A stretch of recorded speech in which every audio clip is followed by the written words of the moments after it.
Good evening, welcome to the Planning Board meeting of Tuesday, August 15th.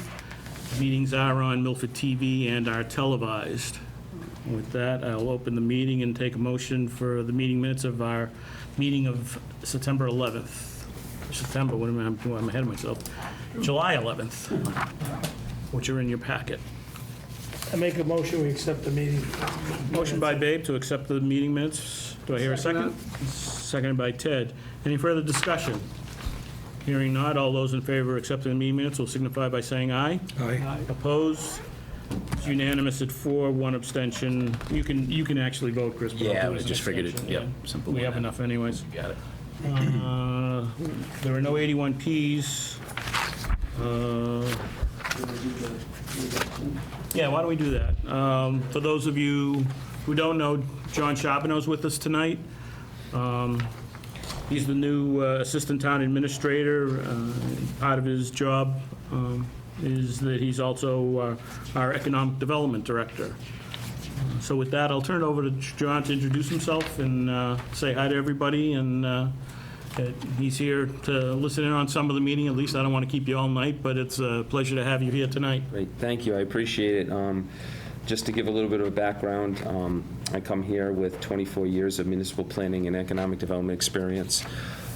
So, like you said, my focus of my job is mainly on economic development and to work with Larry and support Larry because we work very close together, obviously, on things like zoning bylaw amendments that will help with economic development.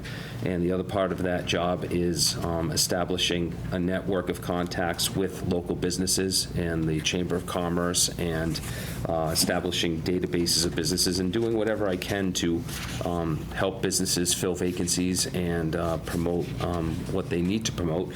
And also, after the update of the comprehensive plan, it will be working with the Downtown Revitalization Committee to look at the downtown and see what improvements can be made physically and zoning bylaw-wise to make the downtown look and function like the town wants it to look and function. So it's a pleasure to be here. I'm enjoying my time here very, very much, and I hail from Woonsocket, so I'm only 12 miles down the road, so that's another plus. Probably the shortest commute I've ever had. So thank you very much. I appreciate it. Thanks, John. Anybody have any questions for John? Well, before we open up our meetings? No? Well, good luck, John. Thank you. If my door's always open, well, I don't have a door, but my cubicle's always open, so if anyone wants to stop by or give me a call to chat about anything, feel free. Okay, thank you. We have 2 public hearing continuations from our last meeting. Larry, do you have to read the notices for them? No, We can just, okay. What I'm going to do is, as we did in the last one, I will open up both public hearings as they do relate to each other. That way, if there are questions, we won't get into which one it applies to. We'll just hopefully answer the questions going forward. Mr. Chairman, I'm going to recuse myself. Yes.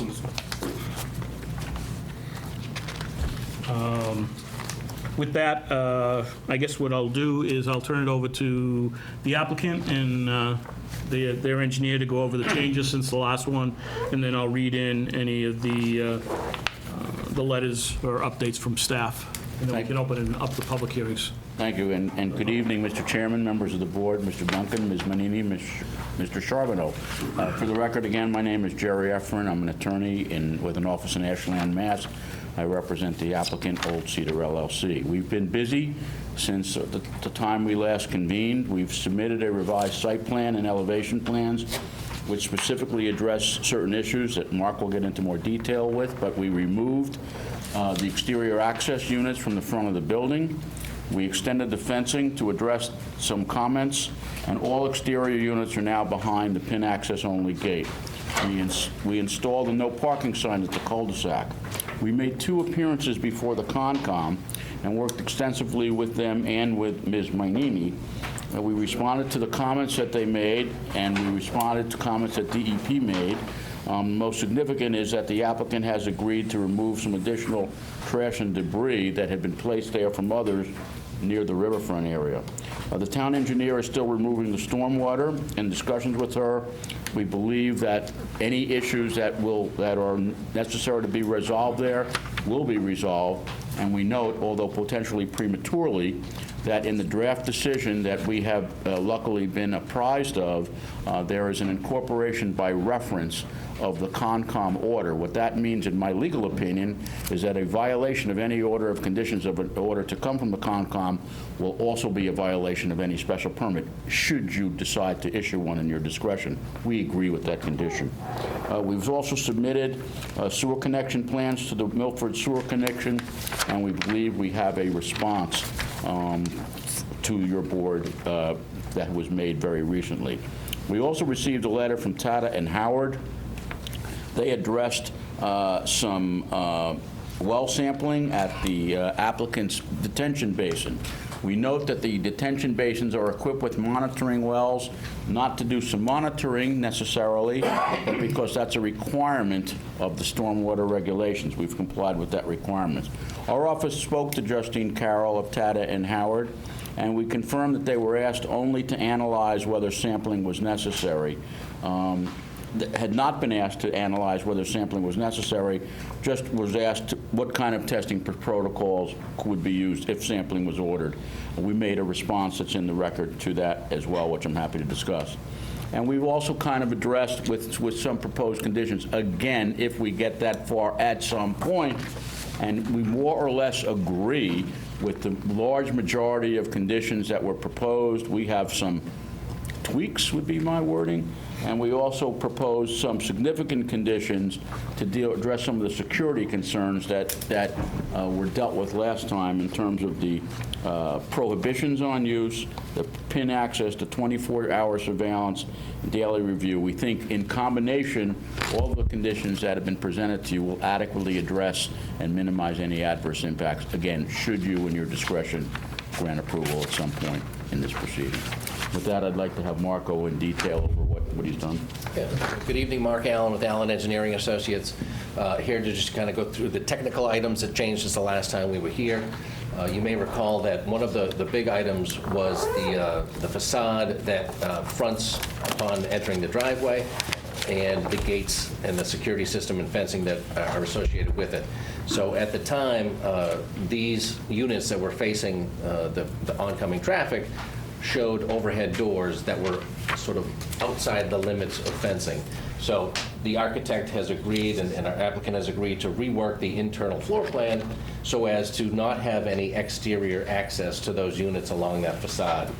There will be fencing and a gate access in this location and a gate in this location so that all of the other exterior units will be internal to that gate system.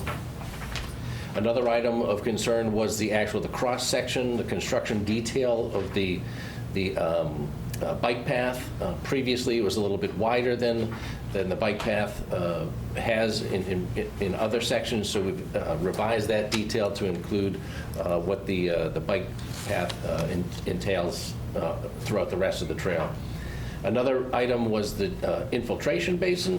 It came to our attention through the water company that there was some existing infrastructure underneath Route 495 that may have diverted water from 495 out to areas beyond the limits of our scope of work.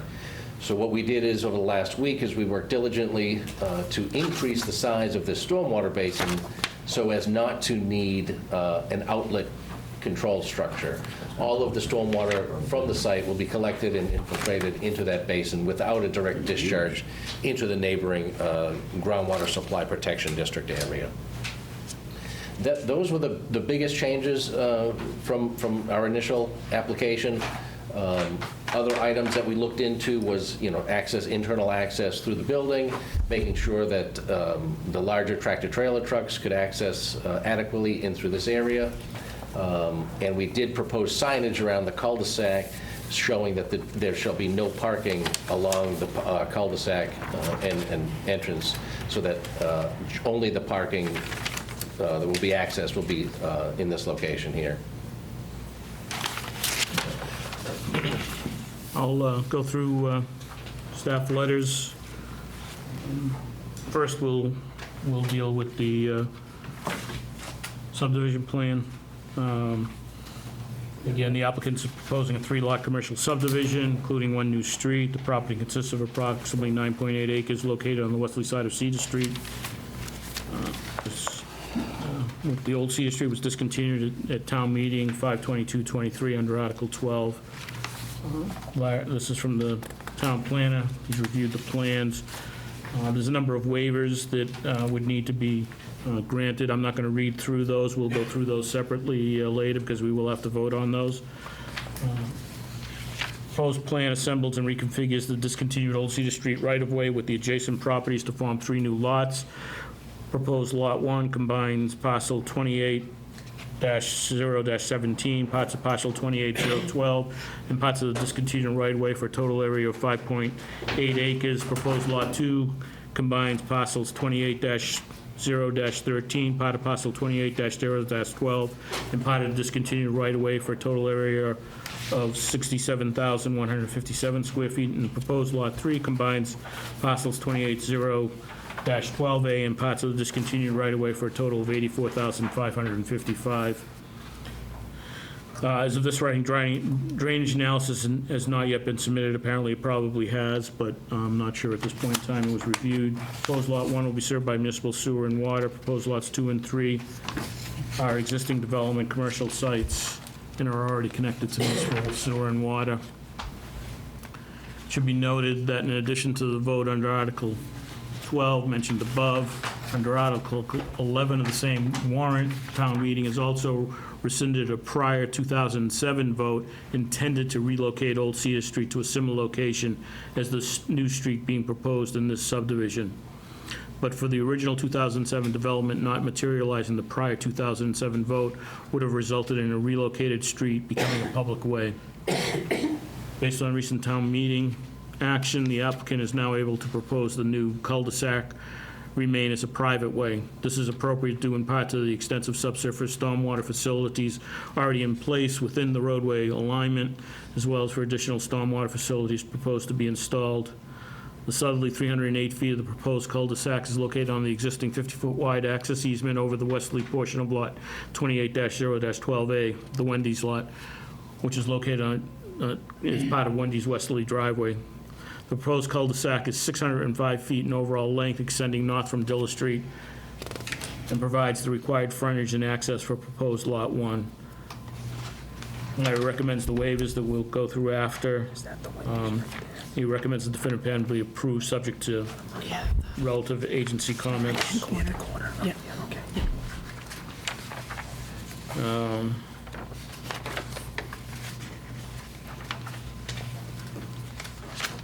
That's the same. I think the only one we were waiting for was Sewer? sewer, which I believe, in effect, has been accomplished. Do we have anything from them, though, officially? John called me tonight. He didn't have a chance to get the letter submitted to us for it. He says everything is okay and there's no problem at all. Okay. He apologizes for not getting the letter. Just to go through some of the other things we have in our package, Larry had done up and sent out a draft decision to all of us, so if we've gone through that, that was what the applicant's attorney had mentioned, going through that, so that's something we need to discuss. We also have the letter that was from Tater and Howard in regards to what they would sample as part of the monitoring, and then the applicant's response to that, as well as the applicant's response to the draft decision. I'm not going to read those they'll be as part of the record, but we'll go over those on a case-by-case basis as we go through it. With that, I'll open it up to the board for comments before we get into anything else. Liz, did you have any? For the subdivision, the two things that came up at the last, I was reviewing them yesterday. The lighting, right now there's underground lighting for the portion that's currently the driveway. I would imagine that that's what the applicant would want to do for the rest of it. It's it's prohibited by our subdivision rules and regulations, so I would imagine we want to add that to the list of Yeah, waivers. waivers. Also, the existing driveway has asphalt berm for curbing. I was a little unclear as to whether or not that was intended to continue or if it was going to be, Within the cul-de-sac itself? yes, so regardless, the first part of it, that's existing driveway, is becoming road. So if you're gonna leave the asphalt berm there, then you need to ask for a waiver. I see. And then I just want to know for construction purposes whether you intend on putting vertical granite curb on the proposed part of the roadway, or if you intend to continue the asphalt berm, and I don't know if the board members have any feeling one way or the other. That could be, if it's all proposed to be asphalt, then that The waiver would cover, way would come forward. right. So we've shown on our plans vertical granite curb where the new picks up. Right. So we weren't going to ask for a waiver for that new portion that gets extended.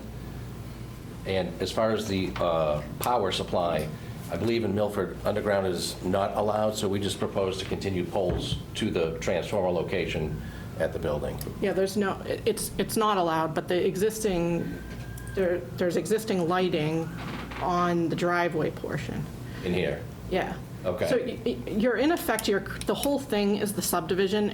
You're not extending the subdivision. Sure. The beginning part is being approved as part of the Sure, I see subdivision. what you're saying. So if you want to do, if you want to have bituminous and then granite, that's fine, but you're going to still need the waiver. I see what you're saying. And then if you're going to, there are 2 light poles that are on the existing driveway Yeah. would need to, I would think, be replaced unless you ask for a waiver. I see. So there is a power line that comes in here, I believe it's 3-phase, and what we're proposing to do is take that power from that point and bring it I think 2 poles to the building. Yeah. So I think you can, if the board's willing to grant the waiver for the lighting down there, then Sure. you wouldn't necessarily have to do poles if you chose to do underground. And I think that makes sense for the board. I think that makes sense in this particular case because this isn't going to be a publicly owned Wrench that whole thing anyway. roadway, so. To bring the water, bring the water in. You're gonna be in there deep enough to get in. So we get an excuse, we get an exemption. Sure. Yeah, we would take advantage of the exemption, as you put it. Well, we'd have to approve it. It's still it's a waiver, but I know that, but but I would recommend to the board that Requesting the waiver. that they grant the use a waiver. different word because we're basically doing something because of this particular thing that isn't Yes. done, Yeah. which makes some sense. Right.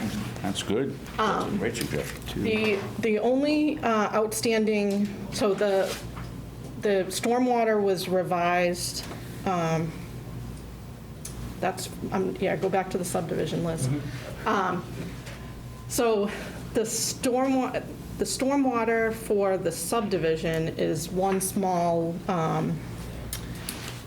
underground basin. Yep. The one thing, and this is minor, that I think can be picked up with conservation is I would like to see pre-treatment, so probably a water quality unit before the infiltration basin, because that particular basin will still overflow in larger storms. I don't know exactly which storms, but that is still a significant improvement over the existing conditions. So I think that because that was another thing that I found in the regulations was BMPs aren't allowed in the Zone A, but in this case, it's I think under the redevelopment, there's really no way for them to get the stormwater anywhere else.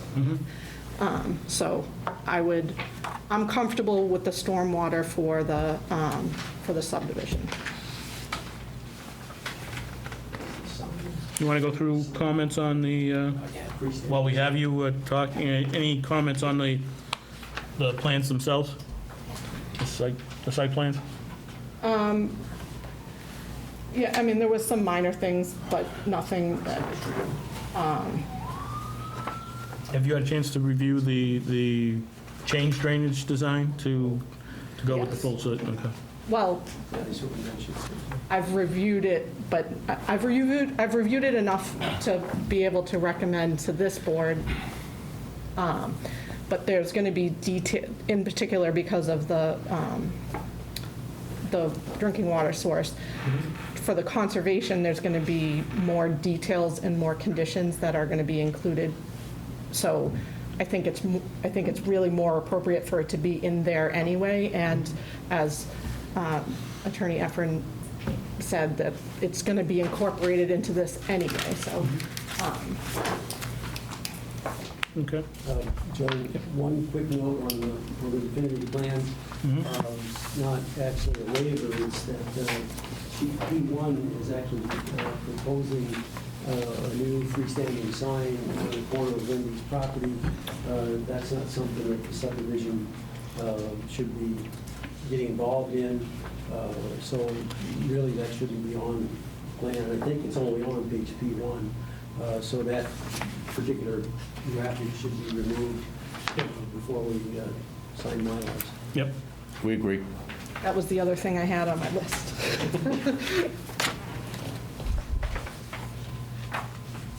Questions, comments from board members? The only comment I had that I thought about the whole time was, well, a couple of things, but one of them was the prohibiting of storage of vehicles. And this is a heated space, and that's what people are looking for. And is there a serious need to prohibit the storage of vehicles in it? Well, part of the reason I have included, I would have included it anyway, but as I recall, the sample contract from a different site that you'd submitted actually included that as one of the prohibitions from their side of it, so. Just a question, because that's one of the most asked questions that people ask me is looking for a heated garage to store their vehicle over the winter, so. It is a very popular request. Sudbury, because of where the location is, the board decided that they didn't want to have vehicles inside, but a lot of them do allow it. And like you said, it is very high in demand and interest from consumers. Yeah, I would suggest that for the same reasons, given this location, you probably shouldn't have vehicles in there. Another thing that I noted, the tight tank for the floor drains should have an alarm on it, just so that it has a high water. That's something that would be important to me. And those CDs that will come with the architectural plans prior to building permit, that's something that's outside the civil survey permitting realm, so that the MEPs, mechanical, electrical, plumbing engineers, they will supply all those details prior to building permit. Yeah, it's just, I would like to see it included in the Conditions. Yeah, If because nothing else, it just should be written in ours Sure. as a, because the plumbing inspector, for example, isn't going to know that this needs, Sure. code require that? I'm not sure, I think. tight tanks are in a weird, All the ones I don't believe they're required. Yeah.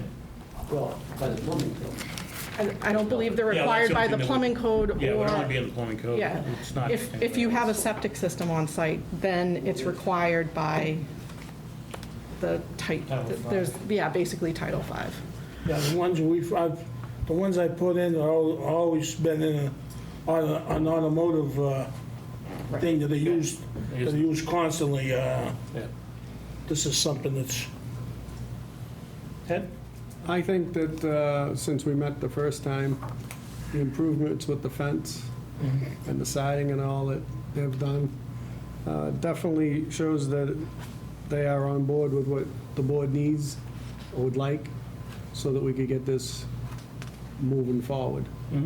And I think everything that Liz has mentioned should be incorporated along with what Larry said, so that, because that is in an area of our drinking water, and we need to be secure and safe. But other than that, I think they did everything that was requested. Yeah, just in regard to the subdivision plan, yeah, no further comment. With that, I think what we can do, unless anybody else has a different comment, is we can go through the list of waivers. I think I gave everybody a copy. Yeah, we have a copy of the ones that, yeah. We can, I guess we can add the berm and lighting to this as well. He's on it. So the first waiver that Larry indicated is that there was no preliminary plan was not submitted, which is required by our zoning. So I think we'll take each one of these separately. If there's any discussion on that. yeah, I'll make a motion that we give a waiver to the preliminary, for the preliminary plan not being submitted. Motion by Babe to allow for no preliminary plan to be submitted. Do I hear a second? Second. Second by Ted. Any further discussion on that? All those signify by saying aye to the request for the waiver. Opposed? Hearing no opposed, it's unanimous at 4. Those were some quiet eyes. Quiet. Yeah. Well, I sort of looked down, no one said it, so. I was reading it, yeah. Second one is definitive plan and was submitted at 50 scale, 40 scale is required. Do I hear a motion to allow for the submittal of a 50 scale plan? I make a motion. Motion by Ted to allow for a 50 scale plan. Do I hear a second? Second that. Second by Chris. Any further discussion? All of Larry's conditions. Hearing none. All those will signify by saying aye to allowing for the submission of a definitive plan at 50 scale. Aye. Opposed? Right now. Unanimous at 4. Streets to adjoining properties not provided but required. I guess in this case, we shouldn't have too much of an issue with this one. But seeing how it's in the bylaw, I'll take a motion to allow for the applicant not to provide streets to adjoining properties. I make that motion. Motion by Babe. Do I hear a second? Property, but I'll second. Second by Chris. Any further discussion? Hearing none. All those in favor of not having streets to adjoining properties will signify by saying aye. Aye. Opposed? That's unanimous at 4. Cul-de-sac, the requirement for the cul-de-sac landscaped center island not provided but required. It's overboard. As you know, our bylaw requires landscaped Conditions about that. cul-de-sacs. In this case, I'm not You sure should be able to put it down. serve much purpose, but You just I'll can't. entertain a motion to allow for a non-landscape cul-de-sac. I make a motion. Motion by That's Ted, okay. seconded by Chris. Too late, babe. That's okay. All those, any further discussion? This is a Hearing not, problem. all those That in monotone. favor of granting the non-landscape cul-de-sac will signify by saying aye. Aye. Opposed, unanimous at 4. The rest of the stuff is fine. The requirement for open space for parks or playgrounds not provided but required. Do I hear a motion? Yeah, I make the motion. Motion by, got in that time, babe? What's the Motion by second? Babe, do I hear a second? Second. Seconded by Ted. Any further discussion? Hearing none, all those in favor will signify by saying aye to not providing open space for parks or playgrounds. Aye. All those opposed? Unanimous at 4. Extend existing 24-foot roadway pavement to 28 feet is required, so this will be, the existing that's out there is 24. We'd be allowing them to continue with a 24-foot roadway. Do I hear a motion to allow for a 24-foot wide roadway pavement? Make a motion. Motion by Ted, second. Second by Babe. Any further discussion? Hearing none. All those in favor of allowing for a 24-foot wide roadway pavement will signify by saying aye. Aye. Opposed? Unanimous at 4. Sidewalk not provided but required on one side of the road. Do I hear a motion to allow the applicant not to provide sidewalks on one side of the road? Yeah, I make that motion. Motion by Babe to not have the applicant provide sidewalk. Do I hear a second? Second. Second by Tim. Just out of curiosity, was there anything proposed from those, I think it's the 6 parking spots, but it's right adjacent to the trailhead? Yes. That's there, all right, so there's no need for anybody that parks there to go up towards that facility? Yep, Yeah. okay, no problem. Any further discussion? Hearing not.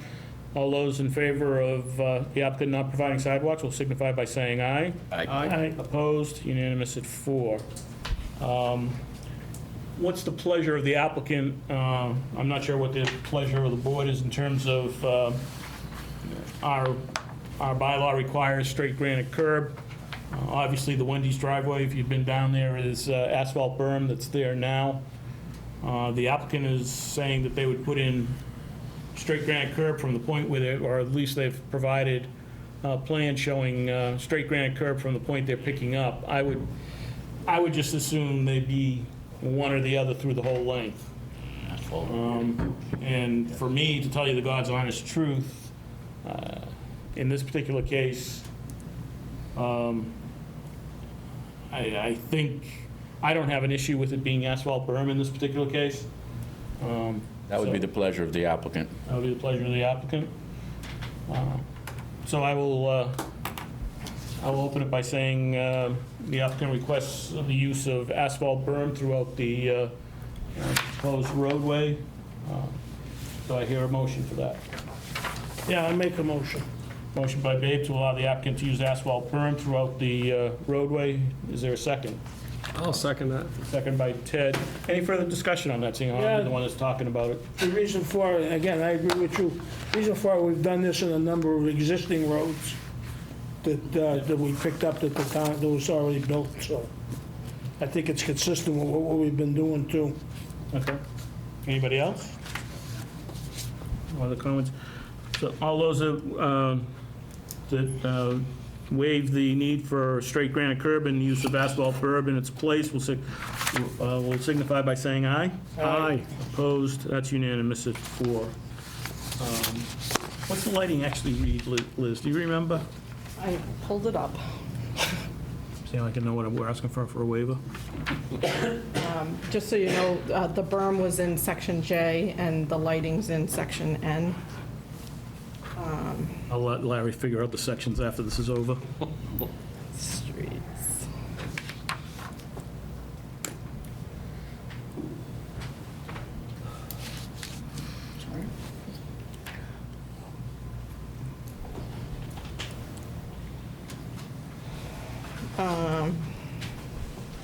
Subdivider shall install streetlights on all streets within the subdivision, shall be located in shoulder. Where does it say?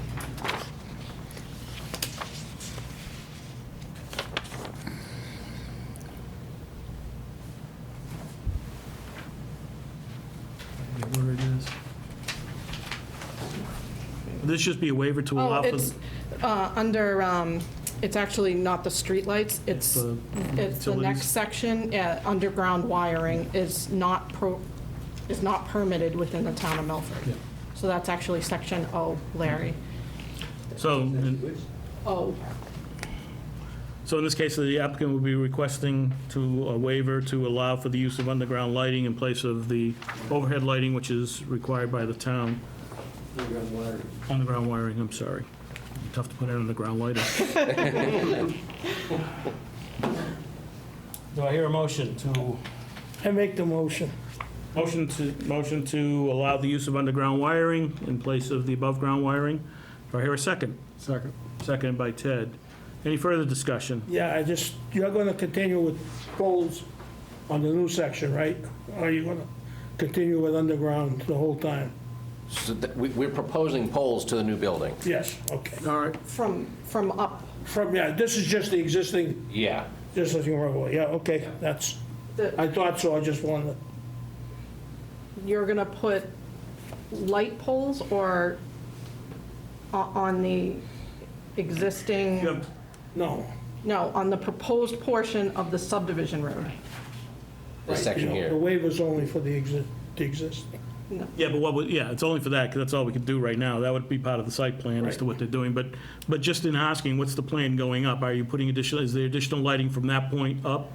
And is that going to be underground? I would assume you want to feed those lights underground.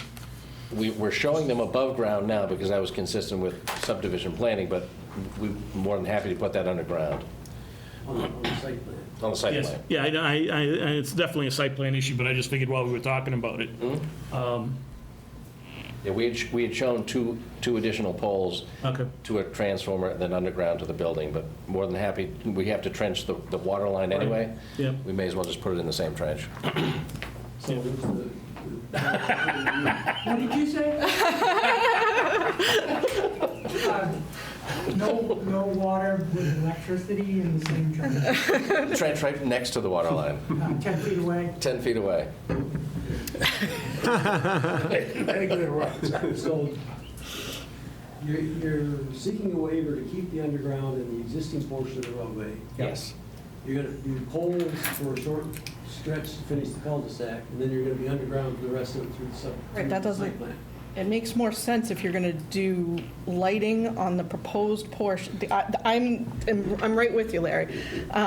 If you have underground wiring to lighted poles in the existing driveway, then I would imagine you want to continue with underground wiring and regular light poles on the proposed portion of the subdivision road.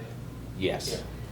Then the site plan will be separate, but Yes. that you're totally allowed to do however you Yes. want. But that's, so I don't think I think you're asking for the waiver, and if you guys are granting it, you're granting it for the entire subdivision road. Yes. Yeah, as far as this vote It's not goes, gonna that's, go, right, it's not gonna go underground, above ground, and then underground So again. this waiver is covering the existing The existing driveway one, right. portion of the new street, private street. Yes. And the new street portion of it. Right. Right. yeah, it allows the existing lighting to stay as is. Right. And And continue and continue And be on that way extended, 'cause you until the cul-de-sac. Because you do still need to have the lighting, because you're not getting a Cul-de-sac is waiver not a from street, the it's lighting. just our driveway, right? That's what they're Yeah, I trying don't to think talk they'd want about. one anyways. They should be Right, talking I about. wouldn't think so. So you got a motion and a second. So, any further discussion on the underground utilities? Hearing not, all those in favor of granting the use of underground utilities, underground electrical, will signify by saying aye. Aye. Opposed, and that's unanimous at 4. So that goes through the waiver request. So you should We can close the public hearing at this point unless there's any further discussion on the subdivision. on subdivision only, yes.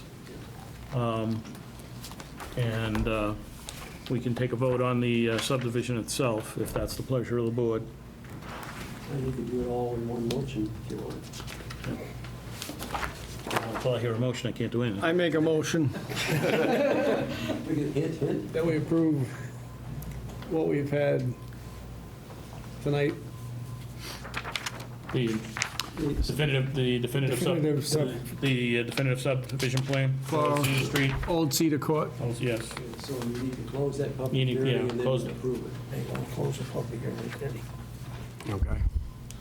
So we have a motion to close the public hearing and approve the subdivision plans for Old Cedar Court. I believe the only comment with the approval of that would obviously be the removal of the sign that is shown as part of these plans for the site, which we can't do as part of this, the approval of the subdivision plan. So I'll do that as, if that's okay with you, Ted. Yeah, separate. So we have a motion to close the public hearing and approve the subdivision plan with the removal of the sign shown on the plan. Do I hear a second? Second. Seconded by Babe. Is there any further discussion on the approval of the plan? Not this time. Hearing none. All those in favor of the approval of the definitive plan will signify by saying aye. Aye. Opposed? That's unanimous at 4. With that, we can go on to the issues with the site plan, which obviously we'll get into the draft decision of the special permit. I don't know if members of the board have had a chance to look through Larry's and also the comments back from the applicant. Mr. Chairman, not to interrupt, which I hate doing, just so you know, we actually gave our comments before we got the draft decision, so it wasn't in response. Had we been in response, we would have told you, as I'm going to tell you, that in large measure, we agree with 90% of what Larry proposed. We're only looking to substitute a few of ours for some of his. So that was not a response. Okay. We went first, so that's all. Okay, thank you for the clarification.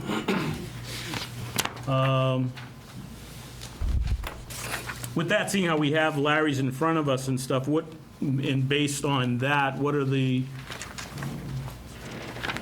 comments that you have on Larry's decision? Basically, the only comments we really have are in his Section 2 and Section 4. In Section 2, as written, we are in complete accord, subject of course to the board, with A through H as written, and M, N, and O as written. We handled the hazardous materials, paint, sealers, and flammables slightly differently in our letter. Not to disregard them, we simply basically use different wording. As if you can somehow get in your package to what we wrote at the same time. We incorporated. Should be stapled to the August 2nd cover letter? Yeah, it is. Thanks, Larry. So we did a couple of things, and it was really in response to board comments of the last hearing. If you go down to our, and and it shows you, hopefully you'll understand the honesty and credibility of our filing by what I'm about to say. Even though these conditions were not proposed by Larry, we think they're conditions for the benefit of the municipality as far as safe operation. So we have our paragraph 8, which we think should get in there, and I'm going to get into it again when I discuss the monitoring. Paragraph 8 really gets into how we're securing the facility. It's above and beyond the things that are in the plan, which talks about the fencing and things like that. It talks in detail about the surveillance video. We would urge the board consider these as appropriate conditions, even though they're restrictions on our operation. In addition, with respect to the issue of materials that can be used in there, we would address our number 6 as a substitute for what Mr. Duncan showed for the same things. We believe that there's a toxic and hazardous substance in just about everything, but you're still allowed to maintain them the same way a homeowner could maintain them, so long as they're in conformance with regulations. So we would ask you to look at number 6 and see if it's sufficient to substitute for what he had. That's really it, okay, as far as the merging of these two documents. And in fairness, what we did, it was not rocket science. We took a look at the last 4 or 5 permits issued by the board, and we looked at all of it. So when we received the decision, we were not surprised by many of the so-called uniform conditions, and I think they're all appropriate. And again, as I indicated before, we think in this particular case, for a variety of reasons, the incorporation of the conservation order of conditions is extremely important. I'm looking at 6 and 8. Just a question, I had a question on, before I open up to the rest of the board members on 6. Just as we get into legalese, is there Is there a definition of above household or greater than household usage? I mean, your household and my household are two different things, and I guarantee you, somebody thinks that they can store a 50-gallon drum of stuff as part of their household. Actually, that language is legalese because it's in a lot of the regulations, and it is the phraseology utilized to kind of distinguish between what would be legally permissible in your house or in any location, as opposed to storage of things that are considered would need a permit. And so that is language that, yeah, I think it does have a legal significance. So that's my opinion. I thought the word, My comment on that would be yes, because it's probably been written by a lawyer, and they know they can get money out of it because everybody can argue how much household they need. But that's a discussion for a different day. I think I just got zinged pretty good. That's all right.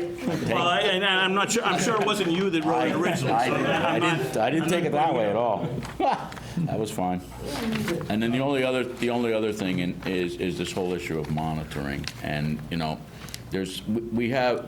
Number one, we think the issue of monitoring is going to be addressed by the Concom, either yay or nay, and to what extent. As Larry wrote it, frankly, it says that monitoring is of unlimited duration.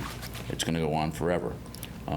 We don't see that as a need for this type of operation, frankly. If you have a processing facility or a gas station, or even the gas station spill that occurred, abutting property, their monitoring was ordered for a significant period of time after a hazardous waste spill, and it's our understanding from talking to those people that monitoring is going to be up in November, so even this coming year. So even after a spill and a contamination, including off-site contamination, they're not going to have continual monitoring. So I think that, again, most respectfully, if monitoring is going to be required, it should be limited in some duration so that we can deal with it. Obviously, if there is a spill, the reason that my understanding that those monitoring wells are in the basins is to pick up that material quickly in the event of something, but it doesn't necessarily mean you have to have monitoring all the time, and we just don't think it's indicated. We also think that the security provisions that we put in are sufficient to indicate that people will do what they have to do, that we will enforce it appropriately, and we will minimize the risk of any kind of off-site pollutants, notwithstanding the fact that we understand the proximity of the water supply and that it needs protection. We don't have an issue with the reason for addressing the issue. It makes a hell of a lot of sense, but we think as written that's potentially a little overbroad. But it's up to the board's discretion, obviously. Yeah, I could see the board looking at my original proposal, which obviously wasn't intended to be the be-all and end-all to address it, but because the monitoring wells are required anyway in the basin, my concern was that the Conservation Commission's bailiwick isn't necessarily going to include VOCs and heavy metals. That's not what they're normally testing for. They're more looking at it from a stormwater standpoint, I assume. So since that's kind of out of their bailiwick, but that's exactly one of the concerns with this type of development this close to the water supply. That's what number 4 is in there for, and that's also why I suggested, and it was entirely my fault, that Dave asked Tater and Howard? Tata and Howard what the laundry list would be if you were to test for something, given the concerns and whatnot. So he asked, they responded, I got the list, that's why 4 looks the way it looks. So the frequency is one thing, and the overall duration is another. And both of those, the board needs to address if they're going to keep this in there. I would recommend they keep it in because exactly why Tata and Howard responded the way they did to Dave's request after I kept bugging him about it.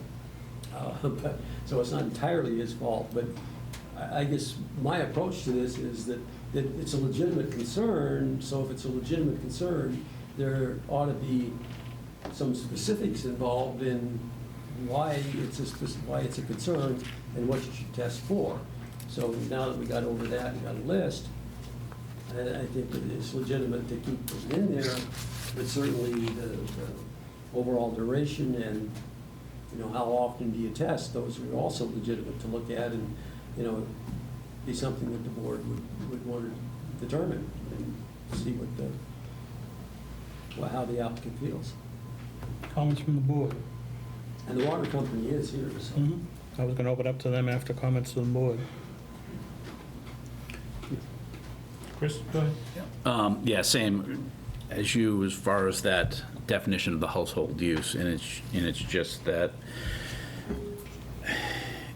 it's concerning that it's not well-defined, and I guess, from my side, knowing that there are various chemicals that come in various sizes and toxic levels, so I guess I'm still hung up a little bit on the lack of definition there, and trying to have some more definition of from a quantity standpoint. The other way that's done, but it's not real helpful, in my opinion, either, is in quantities in excess of those allowed by applicable law and regulations. But that's not going to answer the question to you. Yeah. But it's another way of referencing the same information. Yeah, a drop of mercury is far more hazardous than knocking over a bucket of paint.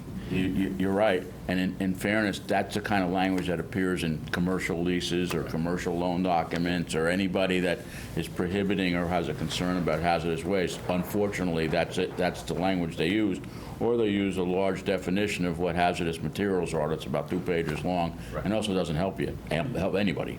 So, If I could just shed a little bit of light on that as well. This is interior storage that we're talking about. A lot of the stuff that I think that water company is very concerned about is the exterior rain runoff that goes through the parking lots and the roofs. The internal storing of these materials, the paints, the mercuries that you're talking about that are going to be inside these storage units are internal to the building. So any spills that occur are going to occur in a space that can be cleaned up without getting into the stormwater and into the groundwater. It's going to be captured by the concrete slab. And then anything that may spill inside the accessway with the driveway has an internal tight tank. So Milford doesn't allow any of the floor drains to even go to the sewer system in Hopedale. It's going to be captured in a tight tank and pumped out. So there's also a lip on the door designs, so that nothing will seep underneath the door. The likelihood of a spill getting outside the building and into the parking lot is extremely minimal.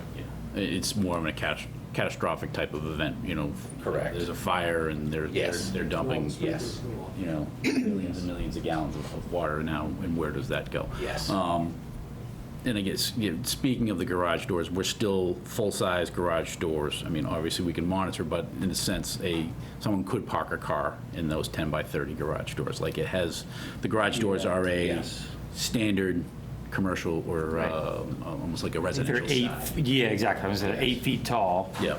But you could fit a car in there. Yeah. Kind of back to what we were talking about at the beginning. Right. Is there are on-site store manager, doing their, and then there's cameras and all that stuff. So it would be pretty tough to do so. But Okay, yeah, and from my side, the monitoring that Larry has proposed in the heavy metals, that's just something that, again, as a Milford resident, knowing the proximity of this, of the structure and the impervious kind of runoff that can happen, the impervious zones in the runoff, that looking to do sampling, I think, is something that is really necessary, in my point of view. Go ahead, Ben. Agreeing with what Mark said, I've been thinking about this, it's an interior, it's interior storage. And again, I want to protect the water supply, but I think quarterly, I don't know if quarterly is needed that, it needed that often. I didn't think so myself in terms of it being quarterly. I'd like to hear Dave's comment. I mean, he's going to be super protective of the water supply. I know, I expect it, so I'd like to hear your comments, Dave. I'll open it up to water company, if Ted has anything.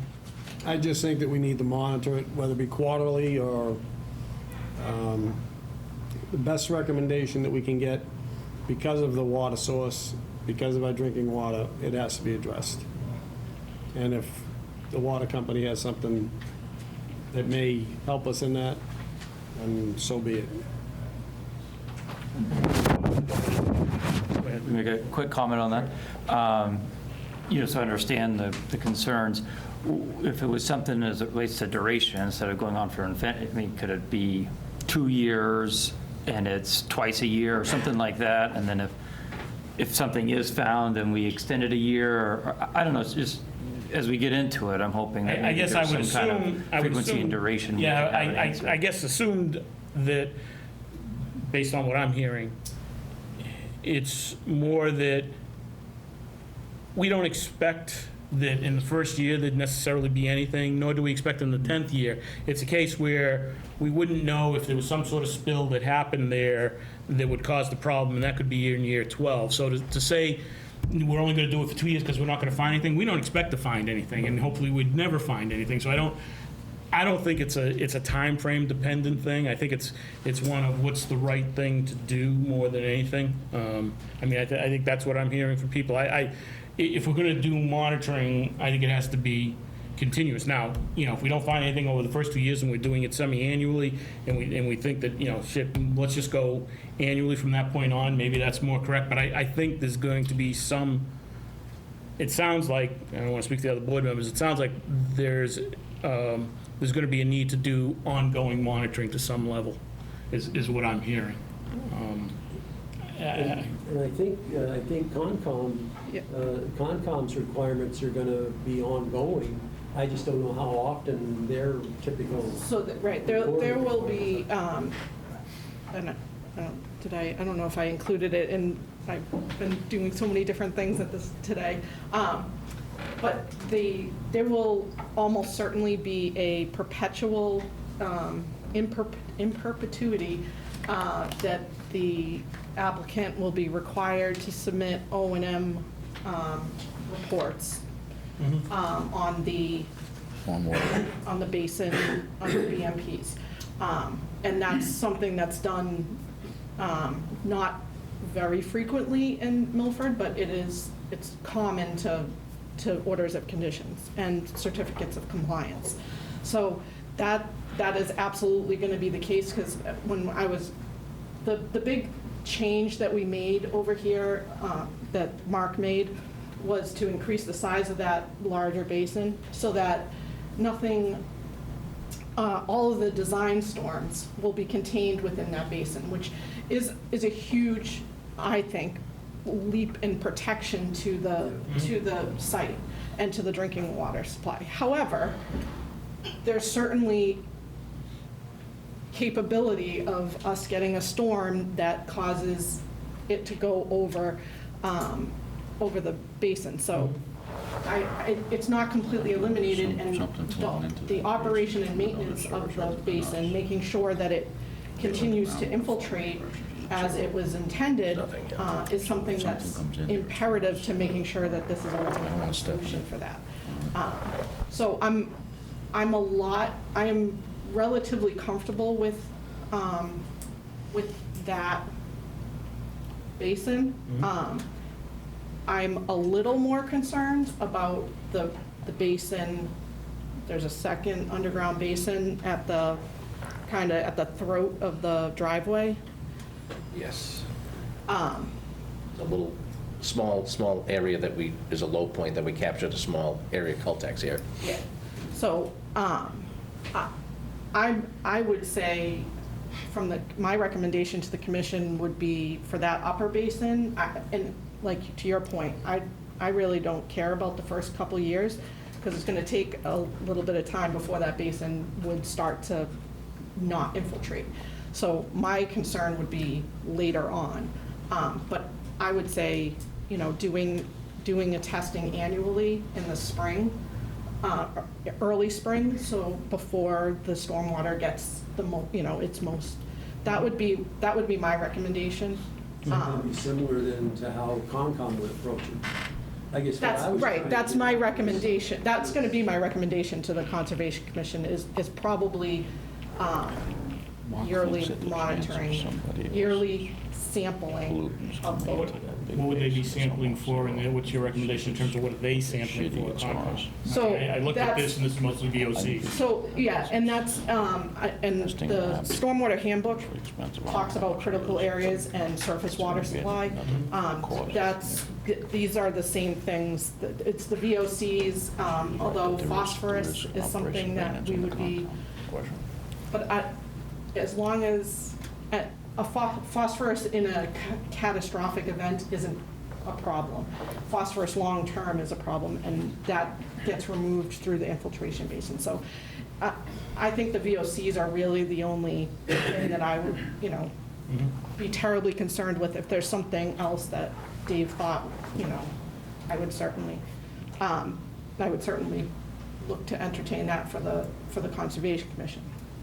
The other basin is not, so all of the actual site is draining to that upper basin, to the big basin. Everything So here, right? if there was a catastrophic event in the building and the sprinklers basin. went off and it washed stuff, it should, and I don't see why it wouldn't get into the stormwater system and then end up in the basin. It's not gonna overtop the basin unless you have something really crazy. So the lower one does discharge during lower storms, but it's the driveway. It's not, So it's been going there anyway. It's a small portion of the driveway and the bike path. yeah, it's not, the things that can happen there catastrophically are minimal. Well, it's probably worse right now today than it would be after that, because there's stuff out there that we don't even know what it is. Yes. It won't. So, I mean, I think we're definitely in a situation where I we're just- better than that. I just think that if I was gonna do monitoring more often than once a year, it would be on that basin, not on the bigger basin, for whatever that would be worth. So if I could just interject, in the same fashion that we expanded the size of this basin, and I hadn't heard this comment from Liz as of yet because she hasn't finished her review, I did take a little bit of initiative and look at that tiny little basin as well. We can increase the number of chambers in that basin so that all 100-year storms also get infiltrated. That would be, yeah. And I hadn't heard anything in Yeah, seen no, anything in writing. I was looking at it to the last minute. Yeah, it helps to review plans if we did them earlier. Yeah. That basin you've had since May. The overall. You have, I just had one kind of comment or question. And so I think, are you proposing we would do, call it annually, but we'd monitor both, right? You're saying both? So monitoring, there's going to be reporting required to the Conservation Commission annually, no matter what. That's on the operation and maintenance and that you're doing all that. As far as testing is concerned, I would be comfortable, if you enlarge that, I would definitely be comfortable with once a year sampling for the contaminants that he's concerned with. And, I don't know well, I guess it's really up to you more than me if you think that's enough. And if I guess the only thing I'm thinking is, Jerry brought it up earlier, is if there is some issue from the mobile gas station, and it does happen, I think their monitoring's up in November, and let's say there's some event and it comes onto the property, has nothing to do with us, but maybe it collects in that well you're proposing, is that? That's a problem. well, let's put it this way. I think when you do your initial one, if that's there, then that's your baseline. I mean, hopefully that isn't, but that certainly tells the town of Milford something. But I mean, I think that gives you a baseline in terms of whether it was from you or for them. So What they're saying is if they're clean today and in 5 years there's an underground leak that nobody knows about from the gas station, all of a sudden it shows up in their reporting and not the gas If it's an station. underground leak, then it's not gonna get picked up in the surface water testing. Exactly. You're testing for, that's what, we're not concerned about we're not as concerned about groundwater contamination in this particular case as we are surface water. So the testing that I would like to see is going to be in the, maybe at the surface of the... During a rain event, sort of collection during a rain event. Something, all I care about is that the water that's discharging isn't contaminated. So as long as you can, if you test the water that's sitting in the infiltration basin before it infiltrates, and that water tests for VOCs, which shouldn't be there because you Right. should have, Right. they should have been cleaned out by all the other stuff That's more than fair. upstream. That's more than fair. I was thinking, at least in my Yeah, no. mind, I was thinking you were asking them for groundwater injection No. well No, I sampling. think you That's not my intention. No, I think we're all thinking, to me, this would be a shallow well, Yes. 2 to 4 feet deep. You put a pipe out there and you go in, after a rain event or whatever, you'll have water in there, you'll go in. Sure. You'll clean the pipe out, then sample what the water comes in and take that to a lab and analyze it. Sure. These are not deep wells, these are surface wells. Okay. Or a surface, Yeah, the two we shouldn't even wells call a in the well. basin. Yeah, calling it a well is a little Yeah, Yeah, deceiving. monitoring port. yeah. But that's what, Yeah. That seems yeah, we're, reasonable. and if there's something, That obviously. seems something reasonable. deeper from them, That seems reasonable. That's not what, but Dave, your certainly comments, concerns that you may have based on what we've talked about. Yeah, so just to let you know, the position of the water commissioners has not changed, so with that said. But I have been trying to work with Liz. They haven't decided to buy the site or anything, have they? Well, you never know. With that said, I've been trying to work with Larry and Liz on coming up with some kind of solution. Or at least going in a direction that might make them feel more comfortable. I was told by Liz during one of our discussions that there are sampling ports, monitoring ports within the Both basins Basin. have them. so that made sense for us, at least, as a start point of a location to do the sampling. I'm not a lab guy, I don't know exactly what we should be looking for. That's the only reason I reached out to Tater and Howard for some guidance. And that's where the list of what we should be sampling for came from. I'm not 100% sure how that whole basin works. Does it have water in it all the time, or is it, in theory, only have water in it during rain events? Correct? It's normally dry. Yeah, so it's intended to dewater within 72 hours of the end of the rain event. All right, so like today's rain, That's a big would there be rain in that? Tomorrow, Like a crater. probably not. Okay, big is but that? during the rain event, maybe, but tomorrow there wouldn't be?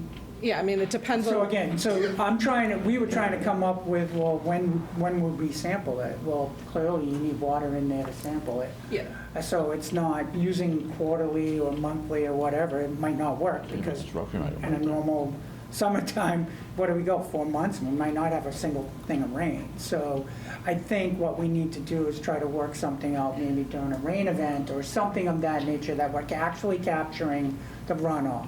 Well, they would have to do that as part of the maintenance plan with Conservation Commission. They can only go out and sample at that point in time. But Right. just because there may not be water in the basin visible as you walk by, doesn't mean that that well still doesn't go down to the water. Well, this was but my it's question, I not, need to know. it's not intended to go, well, I shouldn't say it's not intended. That's because, so the monitoring well for stormwater is intended, I would say primarily, correct me if you think I'm wrong, is to help us identify when or why a basin isn't infiltrating anymore.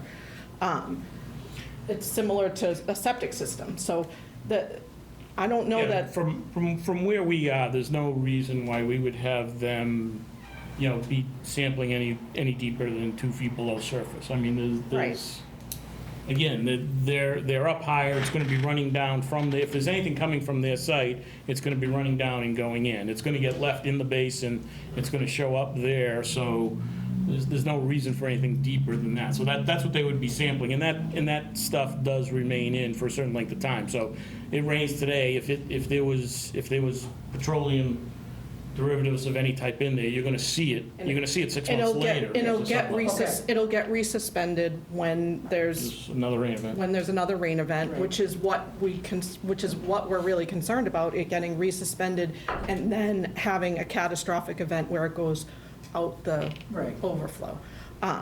So, yeah, I mean, yes, you'd have to, there is wet weather testing, that we get outlets all over town tested.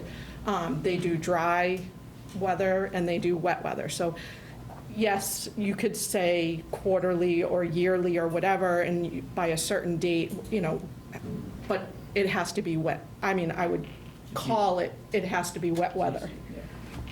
So, I mean, I think quarterly is a good place to start, of working with Larry. Especially now that you tell me there should be water in there so that they can at least start at that point. Again, and we're just trying to come up with something that's gonna make my water commissioners feel a little bit more comfortable with the I situation. guess I'm not sure of the quarterly need, to be totally honest. I mean, we don't ask the mobile station to do it, we don't ask Wendy's to do it. I mean, Mobile does it every month right now. well, they do it now because, and And they again, do- that's gonna stop shortly. And they do groundwater. Yeah, and they do. Not surface water. That's, yeah. But I will tell you that stuff never made it to the river. So wherever that groundwater was, it went It further did go to past. it did go to the river. Went under. It went past, yeah, it went Because I past pumped, mine. I built the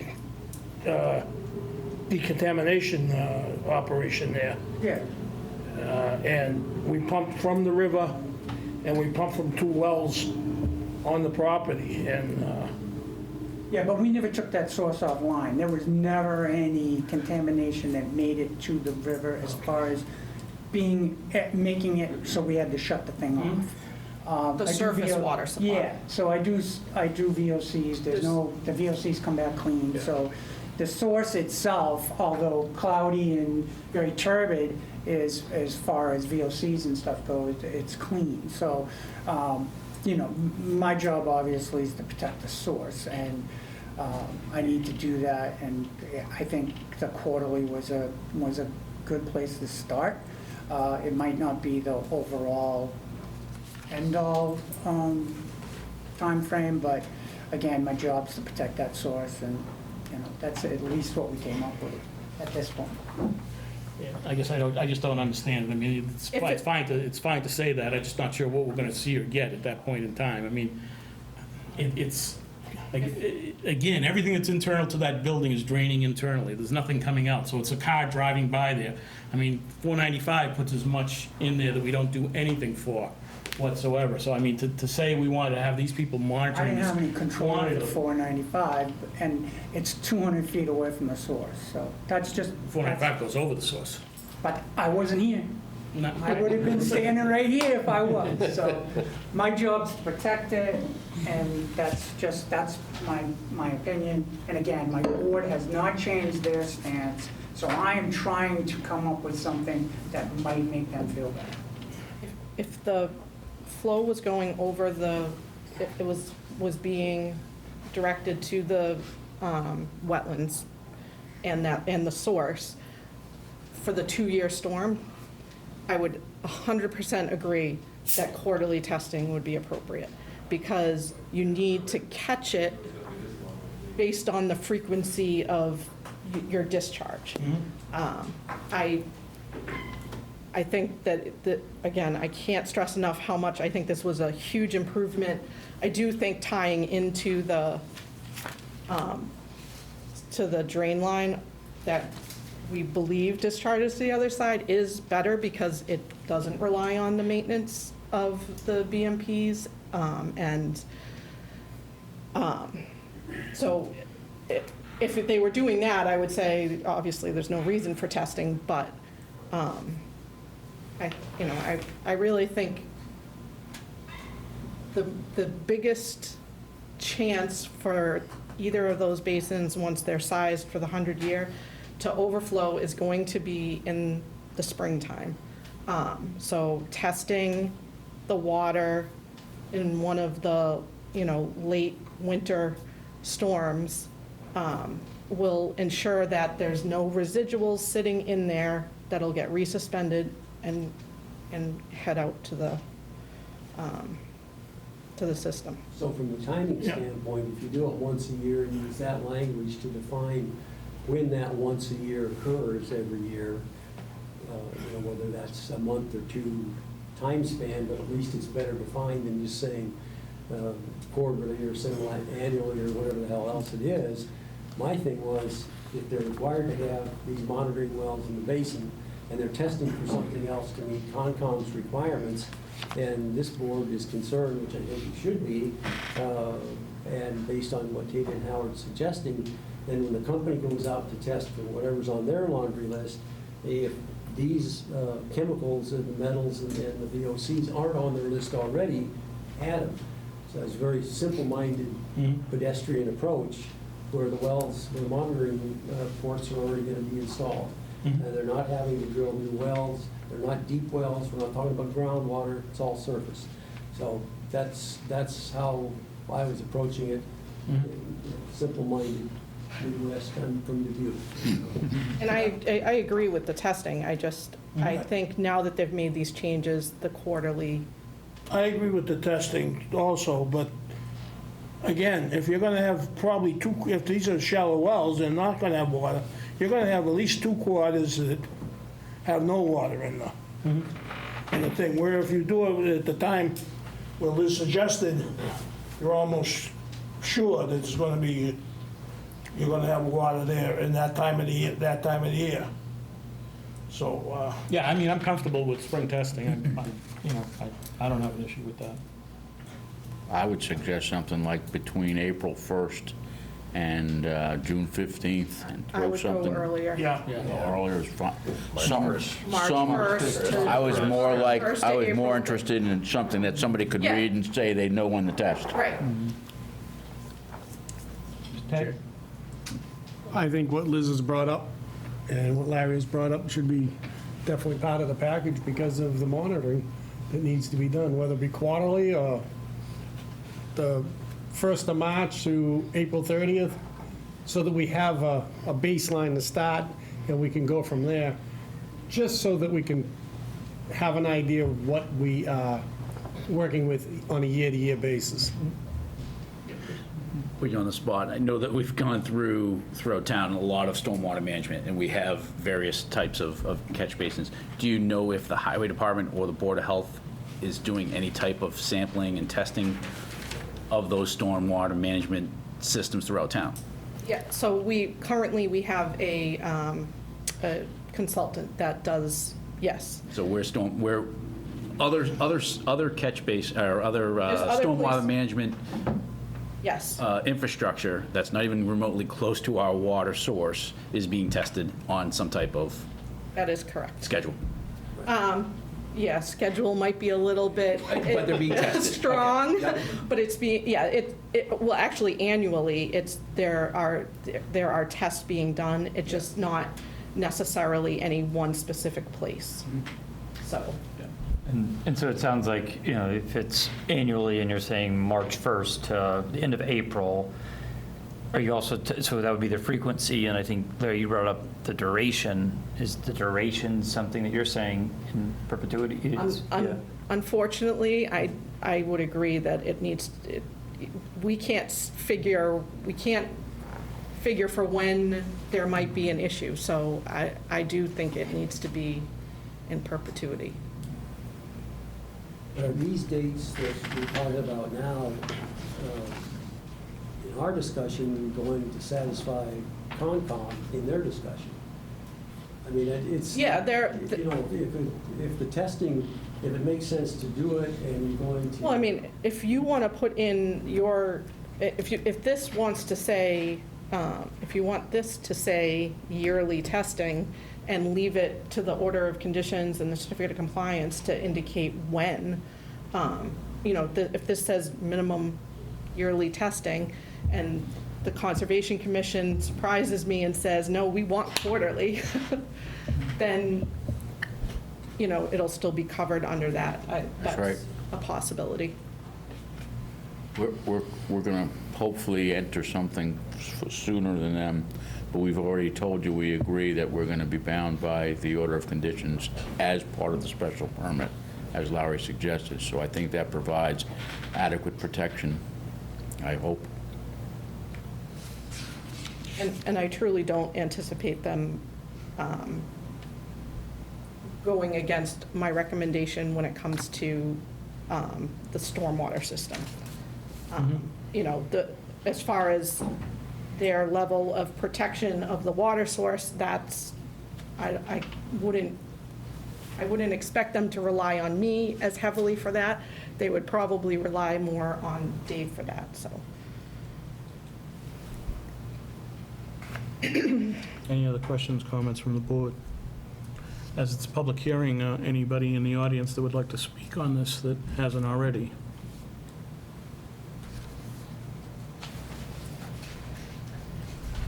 I don't have any other comments per se. I guess we still haven't really discussed or finished discussing how we wanted to handle the wording in the decision. We have two.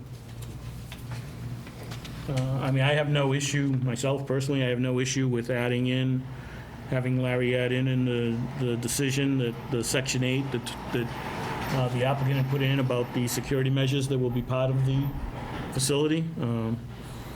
That certainly locks it in, so that way, we never know who's going to own what going forward, but that at least locks in that has to be provided no matter who the owner is, so I would agree with that.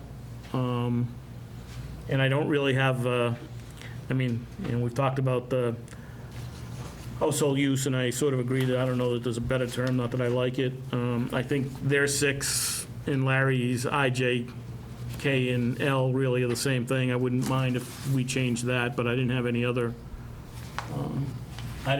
comments on those sections. I'm amenable to the changes as the applicant had it worded, but I don't know what the rest of the board's feeling is. Mr. Chairman? It means the same thing either way, it's just what the applicant's more comfortable with. Yeah. I don't have a problem that way. Yeah, I guess from my side, and just, again, kind of that point of the household, the quantities and the household usage is there a way for our board to have our town council look at it and do his type of kind of fact-finding on it, and does it truly, is that the best term for provision number 6 as stated in this, Yep. that, so with that, again, I'd like to be able to bounce that off and get a little bit more information Yep. from that standpoint. We can certainly do that. Anything? I just want to, because I brought up the tight tank during the subdivision part, but I would like to see that, the requirement for the alarms to be one of the conditions of the special permit. Yep.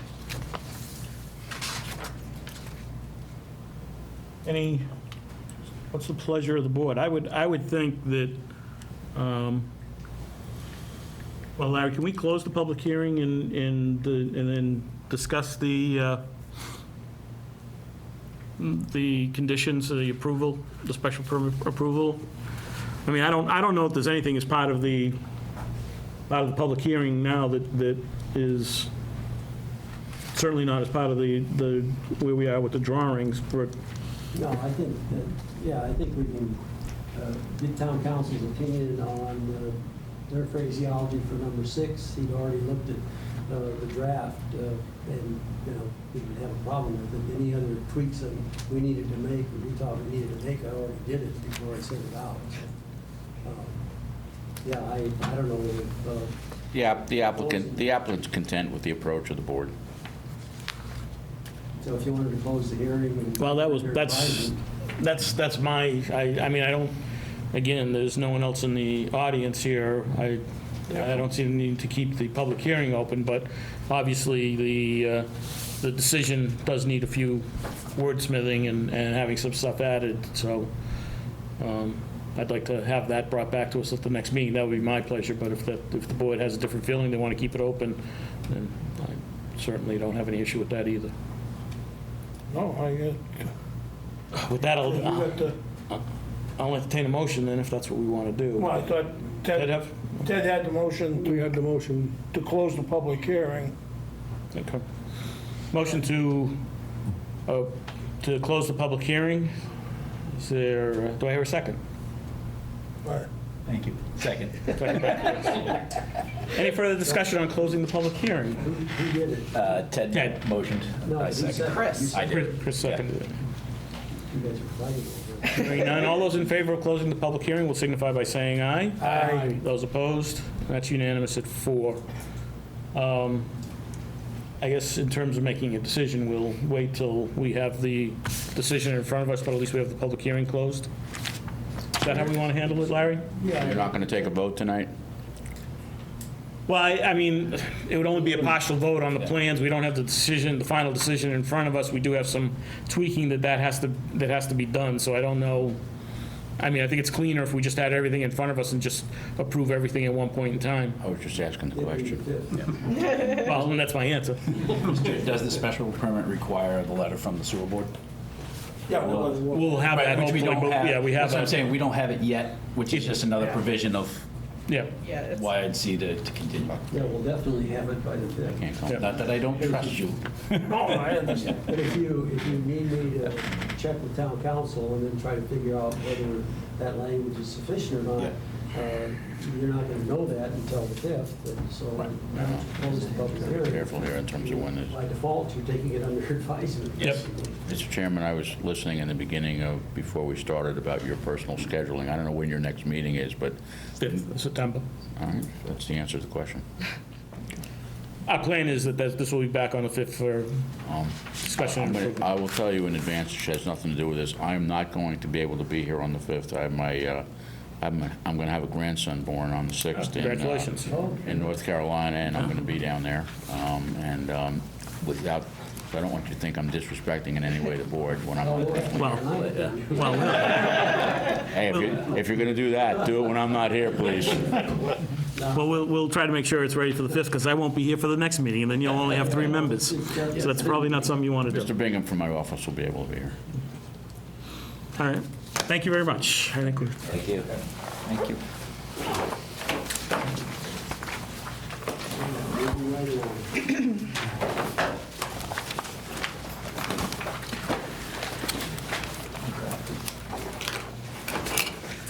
All right. I have a contribution meeting on the 31st of this month, so I will know what they want to do as far as Conservation is the 31st, you said? the 31st. All right. We have continued Joe, amendments. come on in. Yeah, that's right. We can call them back in. Get them in here. We miss you. Thank you. Thank you very much. Have a good night. And congratulations. Thank you, I appreciate that. Thank you. Thank you. All right. So we have 146 South Main Street. We have a letter in front of us on behalf of the applicant. We kindly request to continue our planning board public hearing scheduled for 8:15 to the 9:25-23 meeting. The reason for this request is to address and finalize the sewer design and to engage a traffic consultant in order to address traffic concerns raised by the planning board. That's by the applicant, New York Capital Investment Group, LLC. Do I hear a motion to continue the public hearing until, Yeah, I make a motion to continue the public. It was a nice little accident. motion by Babe, do I hear a second? Second. Where's Joe? What's he not going to vote? He's coming. We'll see, it's only continuation anyways. All those will signify by saying aye to continue it. Aye. Opposed? It's unanimous at 5. He's back in. There was an accident right at that intersection. Car hit, and it was like a vintage car. Oh, yeah? Yeah, it hit the house. You know- Oh, on the right-hand side? Yeah. Yeah. That used to be, is that Missouli's house? Yeah, I think so. Used to be Mizzuli's Cabinet Shop years Yeah. ago. It's going way back. Continued site plan review for 35 Granite Street Municipal Swimming Pool by the Parks Department. Wait, you saw a letter? I didn't see anything. Oh, man. Oh, I did. Dave, you know anything about that one? Yeah, I know they definitely, Was that the only thing that was, Yeah, yeah, I don't have it. that went out to 3 weeks. I don't think they approved it. I don't They know whether did. John, I don't know whether John had looked at it or if they got a John partial. looked- Yeah, John looked at Yeah, it, he yeah. definitely looked at it.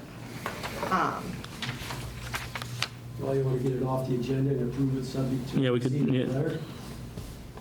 Considering it's a town project. What's the pleasure of the board? Your comments, Liz, on They anything? resubmitted, I haven't paid attention to that project. They did resubmit to sewer too, because Yeah, I know they had. I didn't know how far it had gone, but I know they did. He did. What did they do about the drain line? So Scott and Jimmy Azam, Scott Christopherly and Jimmy Azam met, and they determined that there was, it wasn't going to be a conflict. Scott flagged it all out, and they determined that it wasn't going to be a conflict for the building, which was, I think, Scott's primary concern, was that you were going to be putting it on top of the drain line.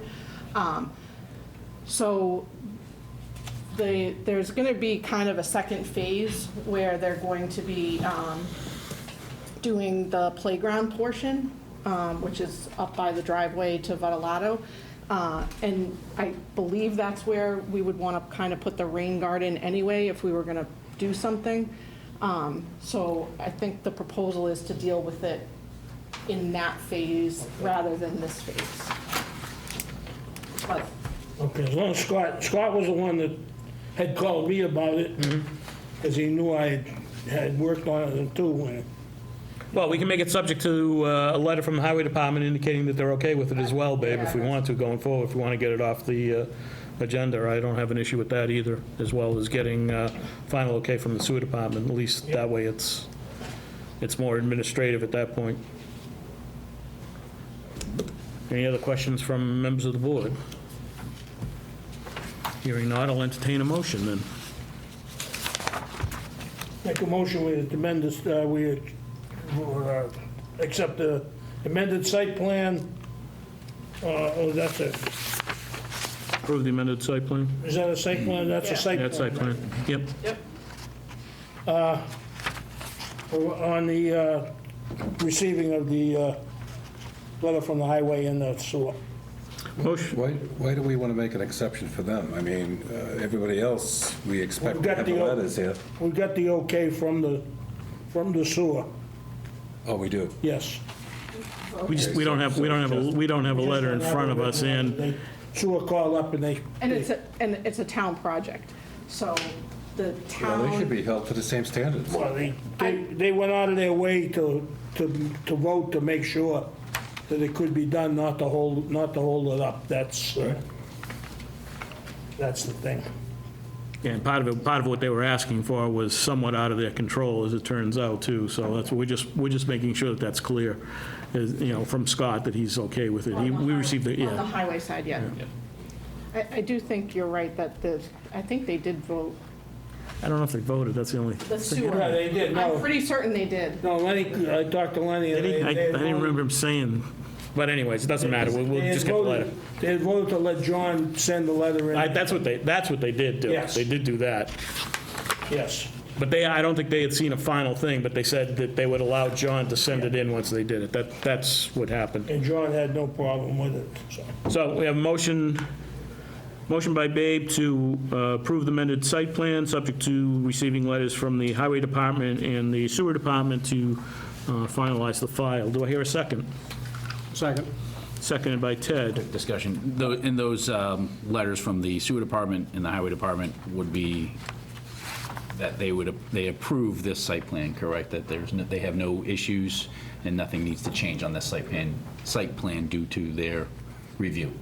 Yeah, Just to due to ensure their, that. well, I guess it's due to their review and previous comments. Yeah, I just don't want to get a letter from you, Yeah, or it's- from saying, well, we have concerns or issues. Well, if they send that, then yeah, then it's off. It's an approval letter from them, yeah. Okay. Any further discussion? All those in favor of approving the amended site plan will signify by saying aye. Aye. Opposed? No. 4 in favor, 1 opposed? I guess we'll wait for him until he comes back. He said we were all set without him, but Yep, that's because he thought it was going to be 5 in favor. Now he's got to know who opposed it, otherwise we're in have trouble. to go to the video. You want me to? I'll get him to come in. We can continue on. Okay. I think we can handle that one. Amended site plan 95 Cedar Street, Milford Highway Department. So this is the transfer station. As you may have noticed, there's been some cleanup over there. And part of that was they wanted, that sign needed replacing. And so it's being replaced with a similar sign, obviously newer and cleaner. And it's proposed on the other side of the driveway than where it was, and back so that it's out of the site triangle. So it's, it's pretty straightforward, but because we do hold the town by the same standards, there's a site plan in here for your review and approval. They also, this isn't really, it's not part of what's being asked for as the site plan because the fence isn't really part of it, but they did move the fence back so that when the trucks pull off, because that gate's locked, that they can be completely out of the road. So they did make improvements to the site just beyond the With that, visual. I'll read Larry's in, so we can just put those in. Milford Highway Department seeks amended site plan approval to construct a 4x4 double-faced, non-illuminated freestanding sign on the property. Proposed sign is to replace and relocate the existing, the proposal is to replace the existing and relocate the existing freestanding sign, which is to be removed. New sign will be located on the south side of the existing entrance drive. Place the sign on the lot outside the required site triangle, thus assuring adequate visibility of the driveway. All applicable zoning requirements appear to be met. Larry recommends approval of the amended site plan. We got a letter from the fire department. They have no comments or recommendations. We have a letter from the water department. They see no conflicts or issues. Any questions from the board? Looks a lot like the sign that's already in place. Well, it looks, I think, I don't know if the recycling thing is there. With that, I'll entertain a motion from the board. Make a motion, we approve. Motion to approve the amended site plan. I will I hear second. a second from Chris. I guess I'm the secretary now. Any further discussion? Hearing none, all those in favor will signify by saying aye. Aye. Opposed? The existing sign says save tax dollars. ZBA special permit referral for 114 West Street. The applicant requests, that ain't it. There it is. Oh. I'm sorry, let's do them in order, Joe. Amended site plan 100 Central Street, David Walsh.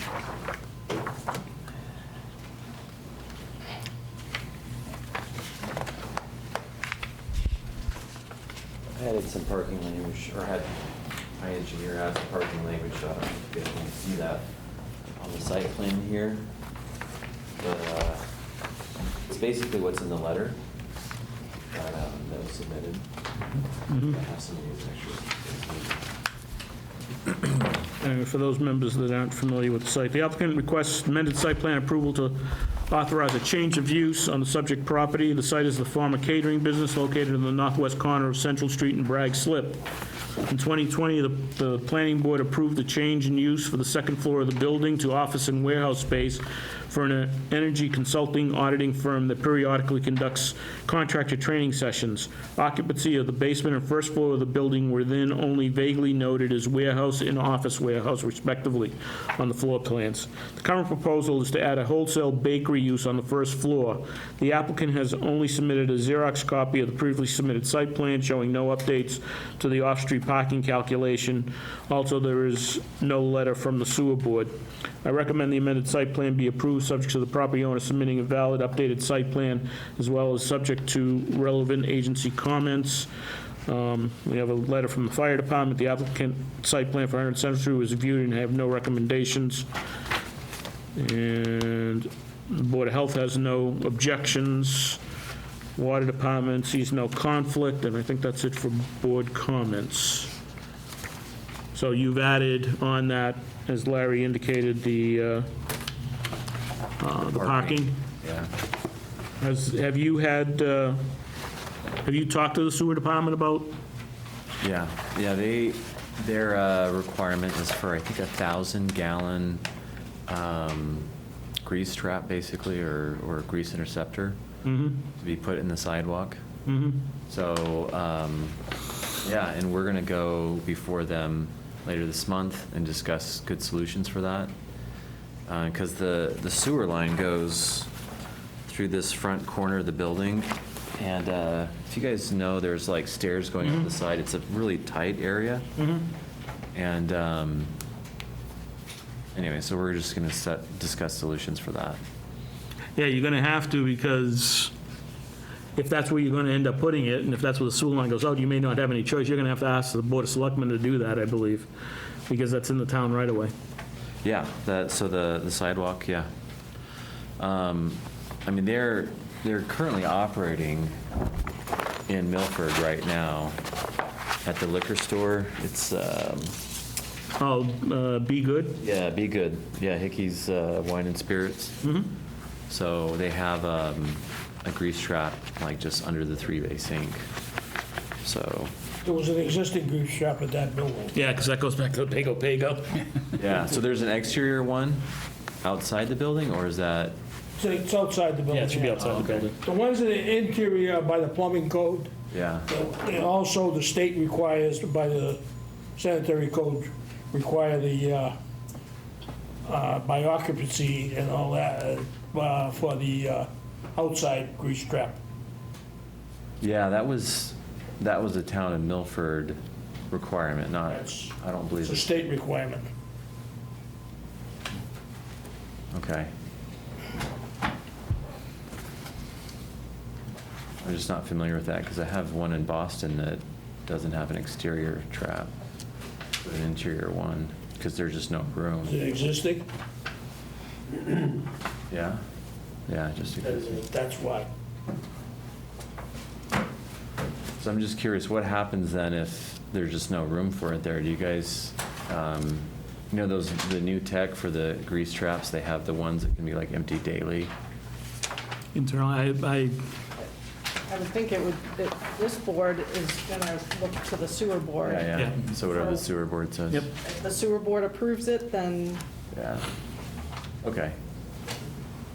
All right. Yeah, we'll see What's what- what's the pleasure of the board on this one? Do we want to I'd continue till the next, when sewer board meet? The end of the month. I guess the question is, am I asking for an approval subject to the sewer board? That's what we're asking. Well, effectively, I don't think we had any other comments. I mean, I think it would be good to submit those plans just so the town engineer can just look at the parking thing, just to make sure it makes sense. I mean, I know you're limited, that's not really an issue with us, but we just want to make sure it's correct on there. We had no other comments, but depending on where or what you have to do to get a grease trap in, we'd like to see what that is going to look like before we approve it. So they're going to tell you what they want to do. If that affects sidewalk and things like that, we want to make sure that, and obviously the highway department at that point in time is going to want to comment on it too, because you're going to be affecting work in their right of way if that work is allowed. So that's why we're continuing. I don't think there's any other issue, but the board in general won't approve it until we know exactly what we're going to be constructing out there. And did you say that if it is in the right of way, then the If you'd like- town does it, or somebody Selectmen, that's Board of licensed? Selectmen, you'll have to see the, yeah, you have to see the town administrator and go through whatever, he'll have to put it on, I would assume, put it on the agenda for the next Select Board's meeting to get a license to be able to do that. Because obviously you have to go before them if it's going to be in town property. Okay. So with that, we have a motion to continue to our next meeting in September by Babe. Do I hear a second? Second? Seconded by Ted. All those in favor will signify by saying aye. Aye. Opposed? That's unanimous at 5. So hopefully you straighten it out by then. If not, we'll have to continue it past that. But I mean, that'll be the deal, is if you can get the sewer board to approve it, however that works out. If it's something that you can do in your own property, then you can come back to us after they've approved it, and that shouldn't be too much of an issue. If it has to be in the towns, then you're also going to have to go to the select board and get that done too. Yeah. I guess just a general question on, like, if it's like the bakery that, I mean, we have like history going back at their existing location. Every 3 months, they're literally, like, the small grease shop they have is only like, the records show like 2 inches of grease. That's a conversation you're going to have with the sewer board. I mean, we can't, Yeah, you know, it's I mean, you can go to them and whether they say yes or no, I can't tell you, but they're the one that's going to have to say it. If we say something to you and they don't approve it, it gets you nowhere. Yeah. I'm just learning kind of the process. Okay, great. You want me to submit these electronically then? Is that the way, or you- Yeah, I'll take the, but if, yeah, this will be fine. Hey, Larry? 6 was unanimous at 5. Ted made the motion. Chris seconded it. Well, that was, yeah, that's this one, 100 Central, right? No, I'm sorry. We did 5? That was 5. 4 and 5 I missed, so. Yeah, so 4 was 4 in favor, 1 opposed, with the opposed being Joe, not this Joe. It's because I came out of detention. So that was approved, That- subject to the sewer letter? Or what was the? It was Sewer and approved sewer and highway. Yep. We want to hold the town to the same standard. Okay, and then 5? 5 was Ted Yeah, with the motion, Chris seconded it, and that was unanimous at 5. And then you heard 6. yeah, so go back to 4 again, who made the motion? Oh, we didn't have that? I believe Babe made the motion. Second by Ted. Yep. Okay. Thanks. Yep. Yeah. ZBA special permit referral, 114 West Street, Michael Patton. See if we can find that one. There we go. Applicant requests a special permit to allow for the addition of a second floor to a portion of the existing non-conforming two-family dwelling on the subject property. The property is non-conforming due to lot size, and the structure is non-conforming due to setbacks. Second-story addition is being proposed directly over the current single-story wing of the house, which is an existing non-conforming two-family dwelling having one dwelling unit on each floor of the building. The proposed addition will expand the living space for the second-story unit. Second-story addition will be a vertical extension of the structure with no change in front yard setback. Second-story rear deck is also proposed that will comply with the side and rear yard setbacks. Larry recommends a favorable report be forwarded to the Zoning Board of Appeals. Yeah, I think the ZBA is gonna make him clean up the yard. So, That's a good thing. Yep. yes. Which one is this one, babe? I'm trying to, Just before you get to the, Just before Shaw's. Shaw. oh, is that far up? Yep. yeah, It's the last lot on the Uh. left-hand side before the back Shaw's entrance. right, So actually, yeah, if you look Oh, at the okay. last page. yeah, the area showing. Oh, is the aerial there?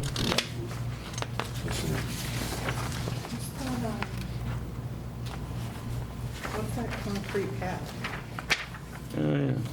So they got a That concrete driveway out pad's there. shown on the drawings. Yeah, I know, I guess I was more curious as to whether that was a sports court or not. Yeah, I think it Well, they got I think it a bunch of was. other stuff. They got so much junk back there, you can't use it as a sports court, I don't think. Well, that's good, now they can get rid of A lot it. of trucks with ladders and things that the ZBA allows, so I'm sure they'll clean it up. But other than that, the building addition just makes sense, so. Questions, comments from the board? Make a motion, we send a favorable recommendation. Motion by Babe to send a favorable recommendation to the ZBA. Do I hear a second? I'll second. Seconded by Chris. Any further discussion? Hearing not, all those in favor will signify by saying aye. Aye. Opposed? Unanimous at 5. ZBA variance referral, 7 Jenny D. Lane, Rosemary Ferrera. The applicant requests variance to construct a gazebo with attached shed in the rear yard of the subject property. The property consists of one single-family dwelling with attached garage. Specifically, the proposed 12 by 12 gazebo with attached 12 by 12 shed is to be located 10 feet from the rear property line, 25-foot setback required. The existing shed, which is located only 5.9 feet from the rear property line, is to be removed. 12,300 square foot lot is non-conforming as to area and is irregularly shaped generally and especially from the rear property line of the southeasterly side of the property in the area of the proposed structure. Therefore, I recommend the board forward a favorable report to the Zoning Board of Appeals. Comments from the board? Somehow the aerial fell off, so sorry about that.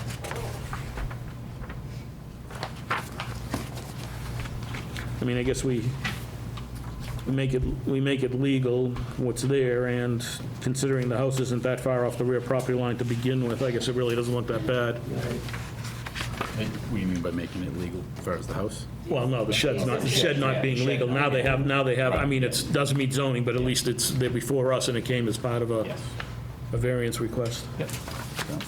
I'm sure the shed wasn't put up with a variance request. Well, I shouldn't tell you. Yeah, it's too big. Pleasure of the board. Well, motion to recommend a favorable report to the Zoning Board of Appeals for the 7 Jenny D. Lane. Motion by Chris to send a favorable recommendation to the ZBA, seconded by Joe. Any further discussion? Hearing none, all those in favor will signify by saying aye. Aye. Opposed? Unanimous at 5. ZBA variance special permit referral, 29 Ravenna Street, David Luccherini. The applicant requests a variance and special permit to allow for the construction of a detached garage on the subject property. The 4,924 square foot property is non-conforming. It's just tough to read that. Postage stamp. Yeah. It's the lot size, and the single-family dwelling is non-conforming as to setbacks. I don't know how it couldn't be.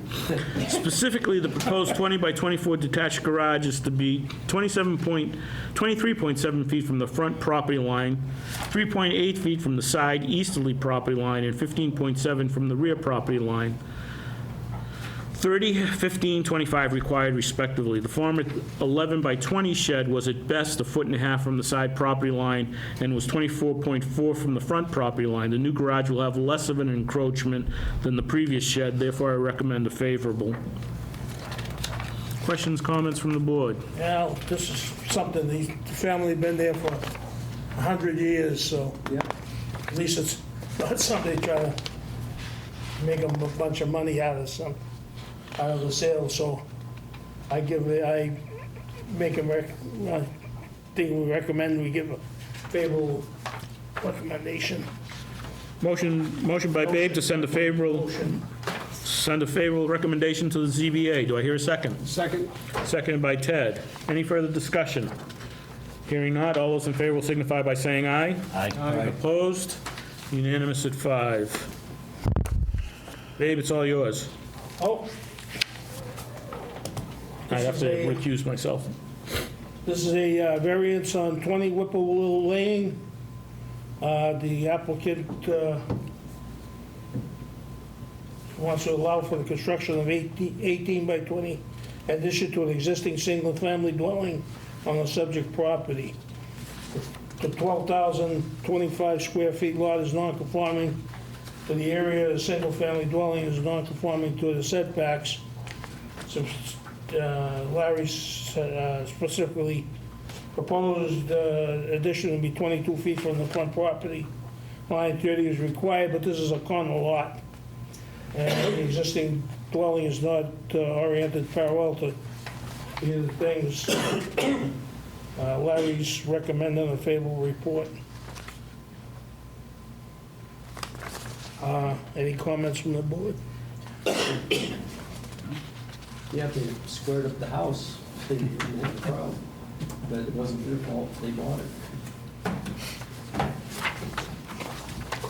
I make a motion that we approve the request for variance to allow for the construction of an 18 by 20 addition to the existing single-family dwelling on the subject property. Ted, motion for a favorable report be sent to the zoning board.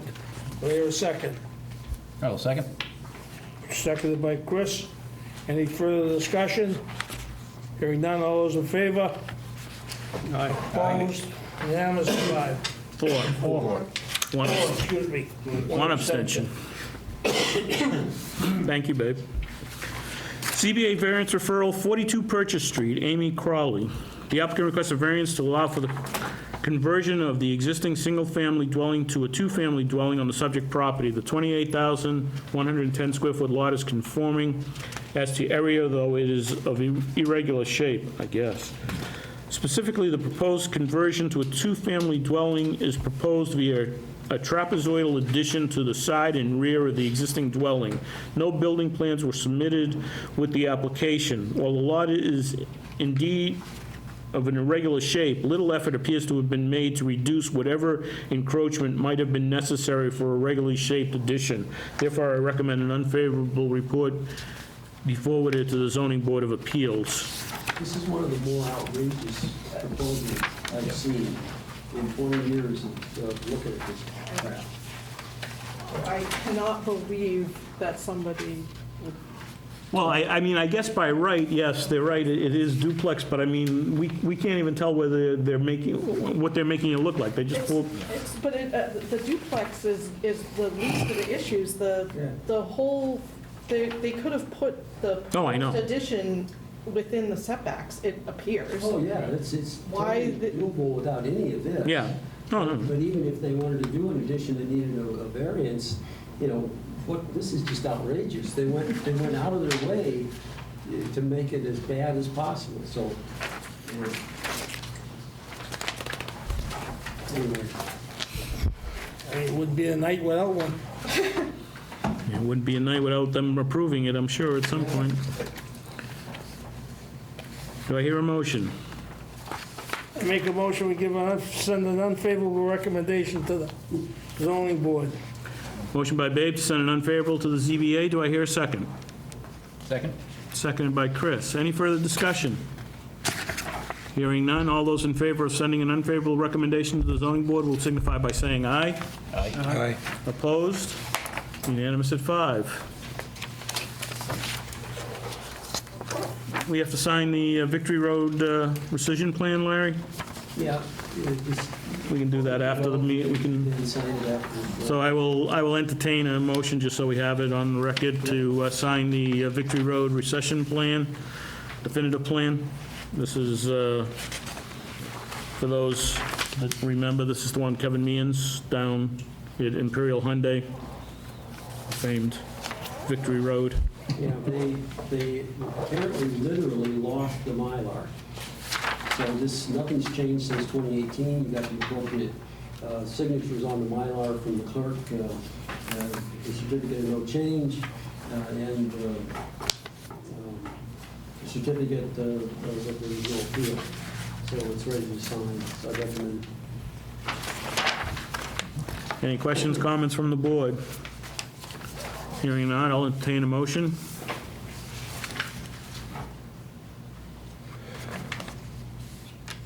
Motion to accept the definitive plan of Victory Road. Yeah, sign the definitive. Signed Mylar. Motion by Chris to sign the definitive plan for the rescission of Victory Road. Do I hear a second? I'll second that. Seconded by Ted. Any further discussion? I'm abstaining from this one, John. Thank you. All those will signify by saying aye. Aye. Aye. Opposed? Unanimous at 4, 1 abstention. Babe, yes. Larry, do you want to go over the discussion with the possible rezoning for Central Street, area south of Central Street? Yeah, once Archer was demoed, and even before that, at different times, looked at the zoning patterns south of Central and basically east of Depot Street. Because so much of it was in the old IA zone, and it's questionable if that was really appropriate any longer.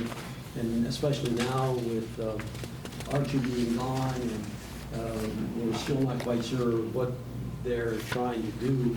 The impression I get is that they're trying to sell the property, but the new assistant town administrator has been trying to contact them to get a handle on where they want to go. So since we talked about this a few times, and even more recently discussed establishing a business park zone in much of that area, I had also mentioned the ability, as you see later on in my little cartoon sketch,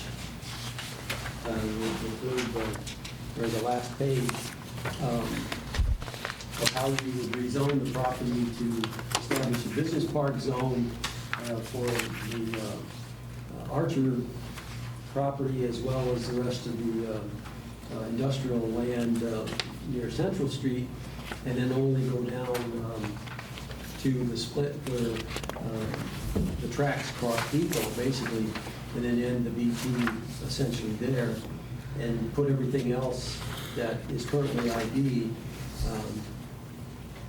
into an RB zone, and do that at least the way we've drawn it on that sketch plan. So what that would do is still provide for redevelopment. It's consistent with what even the comprehensive plan had originally envisioned for that area, to try to get it to be redeveloped as something other than IB or IA industrial. But much of the land that's in RB is either owned by the town or really isn't developable and probably should be rezoned to the adjacent RB or RA zone, depending on which side you're on. So that cartoon sketch would be the scheme to rezone it. And there's a draft, I think it's attached, the draft article language that lists all the lots and which districts they would come out of and which districts they would go to. So to try and get something on the fall warrant, if the board's still amenable, at least in theory, to doing such a thing down there and cleaning that area up, I would hope you would vote to direct me to send a memo to the select board to remand it so I can set a public hearing and we'd be able to process it, have it on the warrant for the fall town meeting. So working backwards from fall town meeting, which is October 23rd, schedule-wise, if we did this, we would be holding our public hearing on October 3rd. And to do that, I would need to get the legal notice off to the newspaper on September 12th. So between now and September 12th, I need to send a memo to the select board requesting they remand it to the board formally, and then that allows us to start the process. So in the interim, that is buying us a month and a half of time to actually go through this better. Liz has already started to do some mapping that you can actually read, as opposed to my magic marker approach. But and there are some things that we would tweak in terms of the actual article language. I think there's a repetition of a parcel that shouldn't be in there, and I think there's another error or a typo that we need to correct. But nonetheless, doing this at least gets us started. Even if it gets on the warrant and the board decides not to do it, we just pass over the town meeting. But hopefully, we can get something developed that will move us forward and protect the town better with a better arrangement of zoning districts that I think would be more appropriate going forward than to leave it the way it is. Questions from the board? Larry, did you have the zone going down the tracks from that intersection a little ways? It looks like it. I just wanted to make sure, because obviously there are buildings down there that need to be in the BP zone as you go down the tracks. So say that again, where are we looking?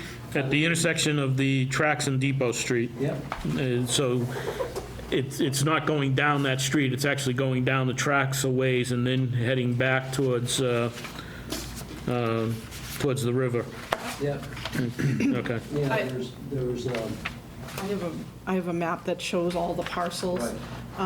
That's pretty far along, so. it's actually legible. Well, it would effectively be, community ambulances building and then Grandma's Attic, those buildings down there need to be in the BP zone when we go forward. That's all I'm saying, okay. Yeah, they would be.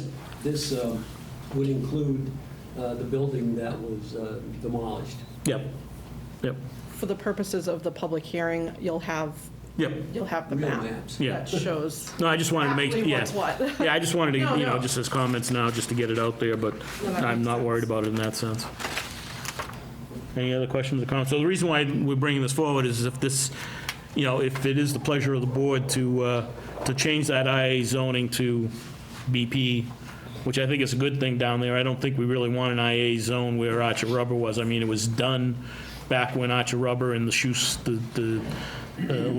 factories were in that area per se is part of the zoning, and it's a remnant of that. I don't think that's the type of zoning we want there, considering it's, it's highly residential in and around there. I don't think it's an IA zone, but certainly a BP zone would seem to fit into what might be able to be done down there. So that's why we're looking at why Larry had come up with changing that to a BP zone. We're trying to get that. If we get it remanded to the Board of Selectmen now, it'll come back to us and we can put it on the fall town meeting at least. If we don't do that, we'd have to wait till the next town meeting, so that's why we're trying to. I normally wouldn't be in favor of something like this, but being in the Water Resource District, I think it's a very good move, so. Do we know what they're doing across from the liquor store on Central Street? Nope, No. we can't really. Yeah, find out. because it's That's owned by, railroad. it's railroad, yeah. I mean, he's somewhat limited. He doesn't have that much space there, but, I think They're he was doing just. a lot of work. Yeah, well, I know he was offloading some structural steel stuff Yeah. there for a while, that had come in on flatbeds. Shaughnessy Crane was there Yeah. good 6 weeks. Yep. Yeah, but no, I mean, he can somewhat do whatever he wants, but I mean, he is somewhat limited at that location, so it certainly isn't gonna be like what he's done in Upton, that's for sure. But I would imagine is a dropping off point for some big equipment and stuff, it's convenient for him, so I would assume that's what he's gonna be doing. I discussed it with town council because I was concerned from a stormwater perspective. But yeah, that's pretty much, the answer I got was, there's really, none of the town's We don't regulations touch 'em. apply, so, Jerry did stop him from doing some. Yes. well, I spoke with Brian Yeah. Murray. I mean, Jerry had to take him to court and stopped him for one certain thing. I mean, it's pretty hard. Yeah. He does have the ability to do an awful lot, but he also has the desire to do more than what he's allowed. Yeah. I Yes, heard that from Ossipee, New Hampshire. Somebody who dealt with him. So who are you talking about specifically? Del Piscoli. I don't know his name per I se. don't think he What, owns the it. owner, John Delapistola? That's the I guy. don't- Yeah, I don't think Grafton Upton owns it anymore. They don't. It's owned by Mass, not Mass Highway, Yes, DOT. yes. But it's then. Oh, MBTA bought Yeah, that so they bought secondary? it. They bought it for the purposes. Oh, they did, that's of right. The Yeah. Franklin. 99-year lease, right? Yeah. But it's being leased back to the railroad. 99-year lease, I think, was, Yeah, they don't want that, but then I think that was all sold as part of a CSX thing. Yes, So the T bought it because they wanted it. I think they wanted, part of it they needed for the double line in Franklin and to Yes. have a tail track for the Franklin station. They needed to get that for their tail track. So this just came with it. which is why they leased it back. Because they I just don't did think South they own Main the Street. whole thing, all the way to Grafton? Yes. No, I think they just bought the secondary. No, I just thought they bought the Yeah, secondary. yeah, no, from. It's it- Bellingham, Franklin, Bellingham, It Milford. had- They're not going up. They don't own anything on the Hopedale It line. had to do with the Franklin Station Yep. was somehow Right. in a lease, and they didn't want to do that anymore, so then they bought the property and then leased this Yeah. back to the railroad. Yeah, Right, yeah, he still owns the Grafton. yeah, he still Yeah. owns Grafton Upton. Yeah, and everything in Hopedale And and for the going up. purposes, it's still, this is still railroad, so even though he doesn't own it, he's, So can we get a motion so we can send the memo? Like even the conservation, he doesn't respond to the conservation, but he was very good about responding to the conservation on a site that I was involved in, so. then maybe I. Yeah, I don't, I mean, I think he will try to a certain extent, but he probably, he probably will go. So I don't think that's an issue here. I mean, I don't think, especially with that being a dead-end track for him, there's not, other than storage and stuff like that, I don't think he's planning on doing much at that location. I mean, it is that, I wonder if any of that stuff was state stuff, the steel girders and stuff. Yeah, it was all, seemed to be girders and, Yeah. They changed South Main Street in one night. They pulled the tracks, put the new tracks in and moved. yeah, They moved quick. he's filling Hopedale up too, so he's gonna need another yard. Yeah, he is. I'm ready. So anyways, do we want to go to town meeting with the Yeah, zoning change? I'll make the motion for that. Did you make a motion, Babe? no, I Joe? did. Joe- Motion by Babe to, Wait, who did it? I thought they switched. Joe, motion by Joe. Motion by Joe. Isn't that what I said? Okay. I said Babe. Babe seconded it, right? Babe can second it then. Any further discussion? Hearing none. All those in favor will signify by saying aye. Aye. Opposed? Unanimous at 5. Comprehensive plan, scope of services review. Well, hopefully we won't review it all tonight. Yeah, I was just going to say, I would hope that we'd go take through it over and this. do homework. Yeah. It's probably the best bet is we can deal with this at the next meeting, take a look at it, see what you guys think in terms of the scope of services. They did seem to follow some of our suggestions and, Yes. get some extra focus on like downtown and Yep. economic development and stuff, which will help the new economic development director, even though it's gonna take a year to do this. Yep. It's still stuff that he needs to really get his head around, so. Has John looked at this, by the way, Babe? Babe, what's that? Larry? No, not you, never mind. Has John looked at this, the scope, just this, yeah? I've shown it to him, Okay. he just hasn't had a whole lot of time. Actually, if you can ask him to take a look at it in more detail before our next meeting, if he has any comments, that would be good. Yep, we'll do that. All right, so That's all we have, fellas. just sign this before we go. Yep. Yeah, before we leave, make sure we sign the Mylar, which we voted on. Next meeting is 5th, 9/5. day after Labor Day. I will not be here the meeting after that, just for board's notice, so you can handle that meeting, Babe? I'll be here, God willing. I will entertain a motion to close the meeting. I'll make a motion, we adjourn. Motion by Babe to adjourn the meeting. Do I hear a second? Second. Second by Ted. Any further discussion? No? All those in favor will signify by saying aye. Aye. Opposed? Unanimous at 5. Thank you and good night.